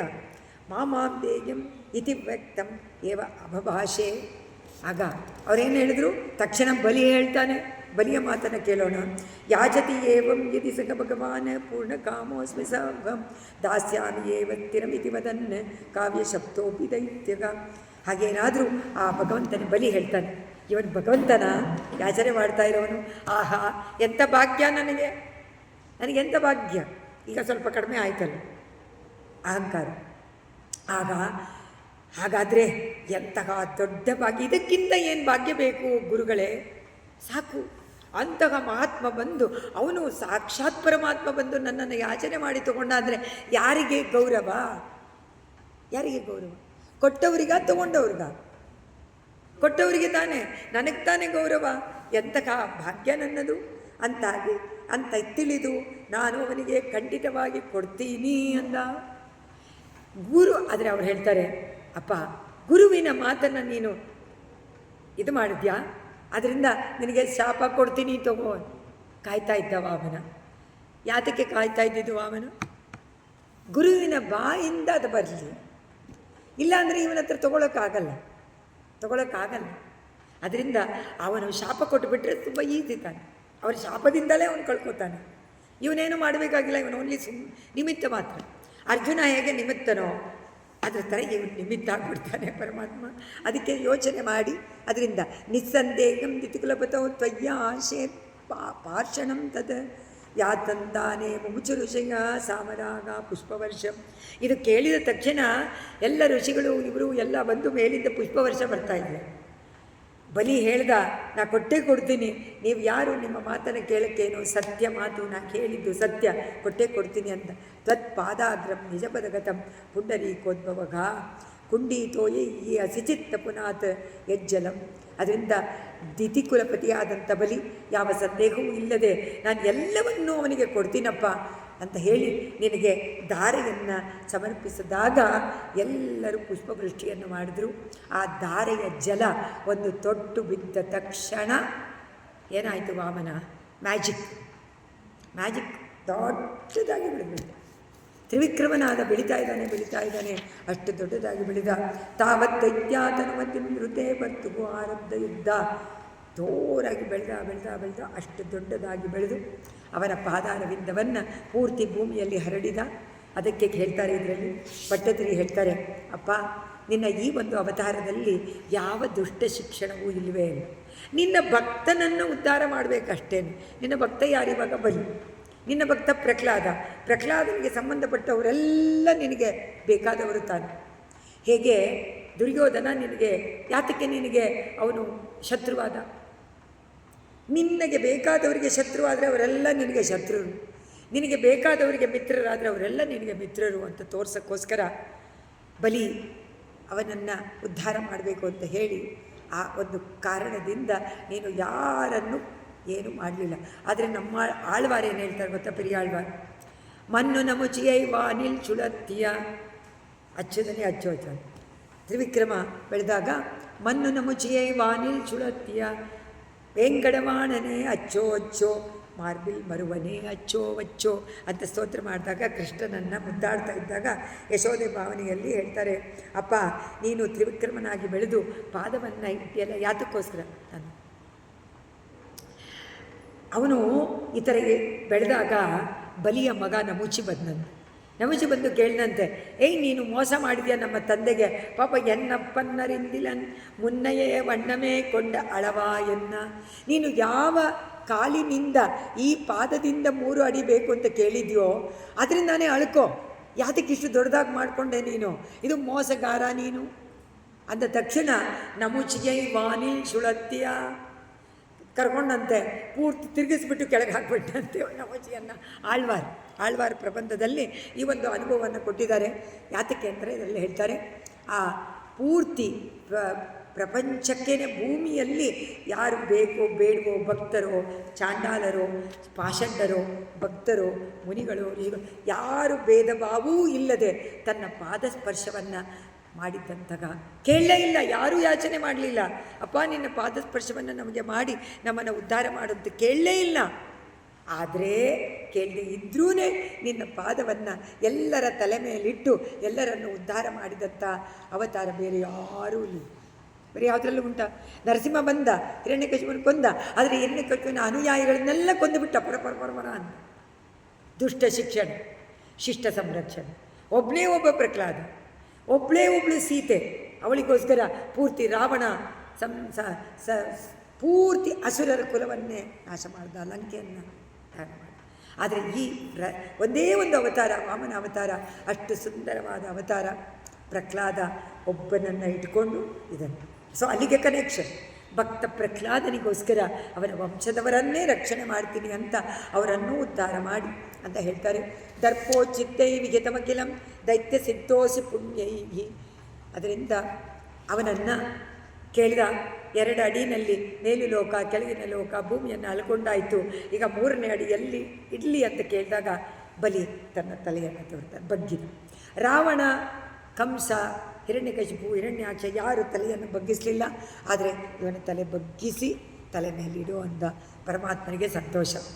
ಬಗದ್ನೋ ಇಲ್ವೋ, ಅವನ ದರ್ಪ ದಂಪ ಎಲ್ಲ ಹೋಯಿತು. ತಲೆ ಬಾಗಿಸಿ ತಲೆ ಮೇಲೆ ಕಾಲಿಟ್ಟ, ಸುತ್ತಲಕ್ಕೆ ಕಳಿಸ್ಬಿಟ್ಟ. ನೀನು ಅಲ್ಲೇ ಇರು ಅಂತ ಹೇಳಿಬಿಟ್ಟ. ಧ್ರುವನನ್ನು ಪದವಿ ಕೊಟ್ಟ ಮೇಲೆ ಕಳಿಸ್ದ. ಪ್ರಹ್ಲಾದ ನೀನು ಬೇಕಾದಷ್ಟು ವರ್ಷಗಳ ಕಾಲ ಆಳ್ಬಿಟ್ಟ, ಆಮೇಲೆ ಬಾ ಅಂತ ಹೇಳಿಬಿಟ್ಟ. ನೋಡಿ ಎಷ್ಟು ವ್ಯತ್ಯಾಸ ಇದೆ, ಎಲ್ಲದಕ್ಕೂ ವ್ಯತ್ಯಾಸ ಅಂತ ಹೇಳಿ ಇದನ್ನು ಸಾಯುಜ್ಯವನ್ನು ಅವನು ಪಡ್ಕೊಂಡ ಅಂಥೇಳಿ ಪುಣ್ಯ ಕಾರ್ಯಗಳಿಂದಾಗಿ ಜೀವನದ ಪರಮಸಿದ್ಧಿಯನ್ನು ಪಡ್ಕೊಂಡ. ಅವನು ಕೂಡ ಬಲಿ ಚಕ್ರವರ್ತಿ. ಅವನಿಗೆ ಸ್ವರ್ಗಕ್ಕಿಂತಲೂ ಉತ್ತಮವಾಗಿರುತ್ತೆ. ನೀನು ಇಂದ್ರ ಪದವಿಯನ್ನು ಪಡೆದು ಅದಾದ ನಂತರ ನನ್ನ ಸಾಯುಜ್ಯವನ್ನು ನೀನು ಪಡ್ಕೊಳ್ತೀಯ ಅಂಥೇಳಿ ಆ ಬಲಿ ಚಕ್ರವರ್ತಿಗೆ ವರವನ್ನು ಕೊಟ್ಟು ಪರಮಾತ್ಮ ಅವನಿಗೆ ಅಲ್ಲೇ ಇರು ಅಂತ ಹೇಳಿದ. ನೀನೇನು ಬೇರೆ ಇನ್ನೊಂದು ಏನು ವರ ಬೇಕು ಅಂತ ಕೇಳಿದಾಗ ಬಲಿ ಚಕ್ರವರ್ತಿ ಕೇಳ್ತಾನೆ, ನೀನು ನನ್ನ ಜೊತೆಯಲ್ಲೇ ಇರಬೇಕಪ್ಪ, ನಿನ್ನ ಬಿಟ್ಟು ನನಗಿರೋಕ್ಕಾಗಲ್ಲ. ಹಾಗಾದರೆ ಏನು ಮಾಡಿ, ನನ್ನನ್ನು ಪಾತಾಳಕ್ಕೆ ಕಳಿಸ್ಬಿಟ್ಟಿದೆಯಲ್ಲ, ಸರಿ ಅಲ್ಲೇ ನನಗೆ ನನ್ನ ಮನೆಯಲ್ಲೇ ಇರು ಅಂತ ಹೇಳಿ ಈಗಲೂ ಕೂಡ ಬಲಿ ಚಕ್ರವರ್ತಿಯ ಮನೆಯ ಮುಂದೆ ಪರಮಾತ್ಮ ಅವನಿಗೆ ದರ್ಶನವನ್ನು ಕೊಡ್ತಾ ಇದ್ದಾನೆ. ಈ ಕ್ಷೇತ್ರ ಪೂರ್ತಿ, ಆ ಕ್ಷೇತ್ರ ಕೇರಳ, ಆ ಕ್ಷೇತ್ರದವರೆಲ್ಲ ಅದನ್ನು ಕೊಂಡಾಡ್ತಾರೆ. ಒಂದು ದಿವಸ ಓಣಂ ಅನ್ನುವ ದಿವಸ, ಅವತ್ತು ಬಲಿ ಚಕ್ರವರ್ತಿ ಒಂದು ಕ್ಷಣ ಬಂದು ಹೊರಟೋಗ್ತಾನೆ, ಒಂದೇ ಒಂದು ಕ್ಷಣ. ಅದೇ ಜಾಗದಲ್ಲೇ ಆಗಿದ್ದು ಅಂತಾರೆ ವಾಮನಾವತಾರ. ಅದರಿಂದ ಆ ಕೇರಳ ಕ್ಷೇತ್ರದಲ್ಲಿ ಅವರು ಆ ದಿನವನ್ನು ಕೊಂಡಾಡ್ತಾರೆ. ಹೇಗಿರುತ್ತದು? ಒಂದು ಕ್ಷಣ ಸಂಜೆ 6 ಗಂಟೆಗಳ ಕಾಲದಲ್ಲಿ ಪೂಜೆಯನ್ನು ಮಾಡ್ತಾರೆ. ಕಳಶವನ್ನು ಇಟ್ಟು ಬಲಿಯನ್ನು ಆವಾಹನೆ ಮಾಡಿ ಆ ಬಲಿಗೆ ಅರ್ಘ್ಯ ಪಾದ್ಯ ಎಲ್ಲವನ್ನು ಕೊಟ್ಟು ಧೂಪ ದೀಪ ನೈವೇದ್ಯ ಮಾಡಿ ಒಂದೇ ಒಂದು ಕ್ಷಣ ಹಾರವನ್ನು ಹಾಕ್ತಾರೆ. ಆಮೇಲೆ ತಕ್ಷಣ ಆ ಕಳಶವನ್ನು ಇದು ಮಾಡಿಬಿಡ್ತಾರೆ. ತಕ್ಷಣ ತೆಂಗಿನಕಾಯಿ ಇದೆಲ್ಲ ಇಟ್ಟಿರ್ತಾರಲ್ಲ ಅದೆಲ್ಲ ತೆಗೆದುಬಿಟ್ಟು ಬಲಿಯನ್ನು ಮತ್ತೆ ಬಾ ಅಂತ ಹೇಳಿಬಿಟ್ಟು ಕಳಿಸ್ತಾರೆ. ಪುನರಾಗತ ಅಂತ ಹೇಳಿಬಿಟ್ಟು ಅದರಿಂದ ಹೇಳಿ ಕಳಿಸ್ತಾರೆ. ಇದು ಬಲಿಯ ಪೂಜೆಯನ್ನು ಮಾಡುವಂಥ ವಿಧಾನ. ಸಾಯಂಕಾಲದ ಬಲಿಪಾಡ್ಯಮಿ ಅಂತ ಅದಕ್ಕೆ ಕರೀತಾರೆ. ಆ ಬಲಿಗೆ ಈ ಒಂದು ಅವಕಾಶವನ್ನು ಮಾಡಿಕೊಟ್ಟು ನಿನ್ನ ಒಂದು ಕ್ಷೇತ್ರವನ್ನು ನೀನೇ ಬಂದು ನೋಡ್ಕೊಂಡು ಹೋಗು. ಆದರೆ ನಾರಾಯಣ ಆಚಾರ್ಯರು, ಅದೇ ರಾಮಾಯಣಾಚಾರ್ಯರು ಅಂತಾನೆ ಅವ್ರಿಗೆ ಹೆಸರು, ಅವರು ಒಂದು ಕಡೆಯಲ್ಲಿ ಹೇಳಿದ್ರು, ಅವರು ಜಾಗ್ರಫಿ ಇದನ್ನೆಲ್ಲ ಚೆನ್ನಾಗಿ ಸ್ಟಡಿ ಮಾಡಿರುವಂಥ, ಹಿಸ್ಟ್ರಿ ಜಾಗ್ರಫಿ ಎಲ್ಲ ಪ್ರವೀಣರು, ಎಲ್ಲನೂ ಅವರ ಟಿಪ್ಸ್ ಆಫ್ ದ ಟಂಗಲ್ಲಿ ಇರ್ತಾಯಿತ್ತು. ಅವರು ಹೇಳಿದರು, ಅವನನ್ನು ಪಾತಾಳಕ್ಕೆ ಕಳಿಸಿದ್ರು ಅಂದರೆ ಈ ಇದಿದೆಯಲ್ಲ ಸೌತ್ ಅಮೇರಿಕಾನಲ್ಲಿ ಒಂದು ದೊಡ್ಡ ಜಾಗ ಇದೆಯಂತೆ. ಆ ಜಾಗದಲ್ಲೇ ಇವರೆಲ್ಲ ಬಲಿಯೆಲ್ಲ ಇನ್ನೂ ಅಲ್ಲೇ ಇರೋದು ಅಂತ ಹೇಳಿ. ಅದು ಮಾಯಾ ಅನ್ನುವಂಥ ಜಾಗ. ಮಾಯಾ ಅನ್ನುವಂಥ ಜಾಗ ಸೌತ್ ಅಮೇರಿಕಾನಲ್ಲಿ ಒಂದು ಜಾಗದಲ್ಲಿ. ಸೊ ಇದು ಎಕ್ಸಾಕ್ಟ್ಲಿ ಭಾರತ ದೇಶಕ್ಕೆ ಕೆಳಗಡೆ ಅಲ್ಲಿ ಬರುತ್ತೆ ಕೆಳಗಡೆ. ಸೊ ಆ ಕೆಳಗಡೆಗೆ ಅವನು ಹೋಗಿ ಅಲ್ಲಿಂದ ಮತ್ತೆ ಬರ್ತಾನೆ. ಅಲ್ಲಿರೋದ್ರಿಂದ ಅಮೇರಿಕಾಯಿಂದ ಇವಾಗ ಫ್ಲೈಟಲ್ಲೇ ಬರ್ಬೋದು. ಆದರೆ ಅವನು ಬೇರೆ ರೂಪದಲ್ಲಿ ಬಂದು ಆ ಕಳಶದಲ್ಲಿ ಆವಾಹನೆ ಆಗಬೇಕು ಅಂದರೆ ಸೂಕ್ಷ್ಮ ರೂಪದಲ್ಲಿ ಬಂದು ಅವನು ಎಲ್ಲರ ಮನೆಯಲ್ಲೂ ಬಲಿ ಚಕ್ರವರ್ತಿ ಪೂಜೆ ಮಾಡ್ತಾರೆ, ನೋಡ್ಕೊಂಡು ಹೋಗ್ತಾನೆ ಅಂತ ಒಂದು ಪ್ರಖ್ಯಾತ ಇದೆ. ಇದನ್ನು ನಮ್ಮ ರಂಗಪ್ರಿಯ ಸ್ವಾಮಿಗಳು ಅವರ ಹಬ್ಬ ಹರಿದಿನ ಎನ್ನುವಂತಹ ಸುಂದರವಾದ ಒಂದು ಪುಸ್ತಕ, ಎಲ್ಲ ಹಬ್ಬಗಳನ್ನು ಬರೆದಿದ್ದಾರೆ. ಅದರಲ್ಲಿ ಎಲ್ಲ ಪಾಡ್ಯದಿಂದ ಹಿಡಿದು ಏನೇನು ಬರುತ್ತೋ, ದಶಮಿ, ಏಕಾದಶಿ, ಚತುರ್ದಶಿ, ಅಮಾವಾಸ್ಯೆ ಎಲ್ಲ ಹಬ್ಬಗಳು ಉಂಟಲ್ಲ ನಮಗೆ. ಭಾರತ ದೇಶದಲ್ಲಿರೋರಿಗೆ, ಅದು ಸೌತ್ ಇಂಡಿಯಾದಲ್ಲಿರೋರಿಗೆ ಹಬ್ಬ ಪ್ರತಿನಿತ್ಯ ಹಬ್ಬ. ಅವರಿಗೆ ದ್ವಾದಶಿ ಹಬ್ಬ, ಇದು ಹಬ್ಬ, ಏಕಾಸಿನೂ ಒಂದು ಹಬ್ಬನೇ. ಉಪವಾಸ ಅಂದ್ರೇನು? ಪರಮಾತ್ಮನ ಜೊತೆಯಲ್ಲಿ ಇರೋದು, ಪರಮಾತ್ಮನ ಹತ್ತಿರದಲ್ಲಿ ವಾಸ ಮಾಡುವಂತಹ ಹಬ್ಬ, ಅದು ಒಂದು ಹಬ್ಬ. ಅದರಿಂದ ಅದರಲ್ಲಿ ಬಹಳ ಸುಂದರವಾಗಿ ಈ ಕಥೆಯನ್ನು ಅದರಲ್ಲಿ ಕೊಟ್ಟಿದ್ದಾರೆ. ಕಥೆ ಅಲ್ಲ, ಅದು ನಿಜವಾಗಿ ಅದನ್ನು ನಾರಾಯಣಾಚಾರ್ಯರು ಅದನ್ನು ಒಪ್ಪು ಮಾಡಿಸಿದ್ದಾರೆ. ಅದರಿಂದ ಅನ್ವರ್ಥ ಮಾಡಿ ಅದನ್ನು ಅವರು ವಿವರಣೆ ಮಾಡಿ ಕೊಟ್ಟಿದ್ದಾರೆ. ಅಂತಹ ಬಲಿ ಚಕ್ರವರ್ತಿಯನ್ನು ಉದ್ಧಾರ ಮಾಡಿ, ಆದರೆ ಉದ್ಧಾರ ಮಾಡಿ ಅಂದರೆ ಅಸುರ ಆಯ್ತಲ್ಲ. ಆಮೇಲೆ ಬಾ ಅಂಥೇಳಿ ಅವರಿಗೆ ವರವನ್ನು ಕೊಟ್ಟ, ಅನುಗ್ರಹ ಮಾಡಿದ ಬಲಿಯನ್ನು ಗುರುವಾಯೂರಪ್ಪ ಶುಕ್ರಾಚಾರ್ಯರಂತಹ ವಿಪ್ರರಿಂದ ದಿವ್ಯ ಯಾಗವನ್ನು ಪೂರ್ಣಗೊಳಿಸಿ ಅವನು ನಿನ್ನನ್ನೇ ಬಂದು ಸೇರಿದ. ಅಂತಹ ಪರಮಾತ್ಮ ಗುರುವಾಯೂರಪ್ಪ ನನ್ನನ್ನು ರಕ್ಷಣೆ ಮಾಡು ಅಂತ ಹೇಳಿ ಪ್ರಾರ್ಥನೆ ಮಾಡಿಕೊಳ್ತಾರೆ. ಭಟ್ಟತಿರಿ, ನಾವಿವತ್ತು 31ನೇ ದಶಕದಲ್ಲಿದ್ದೀವಿ. ಇನ್ನು 2 ದಿವಸ ಇರೋದು. ಇನ್ನು 70 ದಶಕವನ್ನು ಖಂಡಿತವಾಗಿ ನೋಡೋಕ್ಕೆ ಸಾಧ್ಯ ಇಲ್ಲ. ಎಷ್ಟಾಗತ್ತೋ ಅಷ್ಟರ ಮಟ್ಟಿಗೆ ಮುಗಿಸಿ ಶುಕ್ರವಾರದ ದಿವಸ ರುಕ್ಮಿಣಿ ಕಲ್ಯಾಣದಲ್ಲಿ ಮುಗಿಸೋಕ್ಕೆ ಪರಮಾತ್ಮನ ಪ್ರೇರಣೆಯಿಂದ ಅದು ನಡಿಬೇಕು. ಕೋಯಿಲ್ ಮುನ್ನೆ ಕೂಡಿ ನಿನ್ನೆ ಕೋಟಿ ಜನ್ಮಂ ಪಾವಂ ತೀರ ಗುರುವಾಯೂರಪ್ಪ ನಮಸ್ಕಾರಂ செய்கின்றோம். திருமேனி தருசனம் நிர்மலமாகவே கண்டு கிரிதரா உன்னை நமஸ்காரம் செய்கின்றோம். கூடம் கூடமாக பாலை அபிஷேகம் செய்யும் வேளை கோவிந்தானை உன்னை நமஸ்காரம் செய்கின்றோம். கொண்டே மயில் பீலி நிற்க மஞ்சள் பூயில் பட்டு கட்டி கொண்டு கோளாலூதும் கிருஷ்ணா நம்மை காக்க வேண்டும். கோயில் முன்னே கூடி நின்னே கோட்டி ஜன்மம் பாவந்தி குருவாயூரப்ப நமஸ்காரம் செய்கின்றோம். தீராவினை தீர்த்து வைக்கும் கோரும்பரம் அளித்திடும் நாராயணா உன்னை நமஸ்காரம் செய்கின்றோம். நாராயண நாராயண நாராயண நாராயண நாராயண நாராயண ಶಿವನಾರಾಯಣ ಚರಣಂ ಶರಣಂ ಸರ್ವಂ ಶ್ರೀನಾರಾಯಣಾರ್ಪಣಮಸ್ತು. ಮಂಗಳಂ ಮಂಗಳಂ ಮಂಗಳಂ ನಿತ್ಯಶ್ರೀ ನಿತ್ಯಮಂಗಳಂ.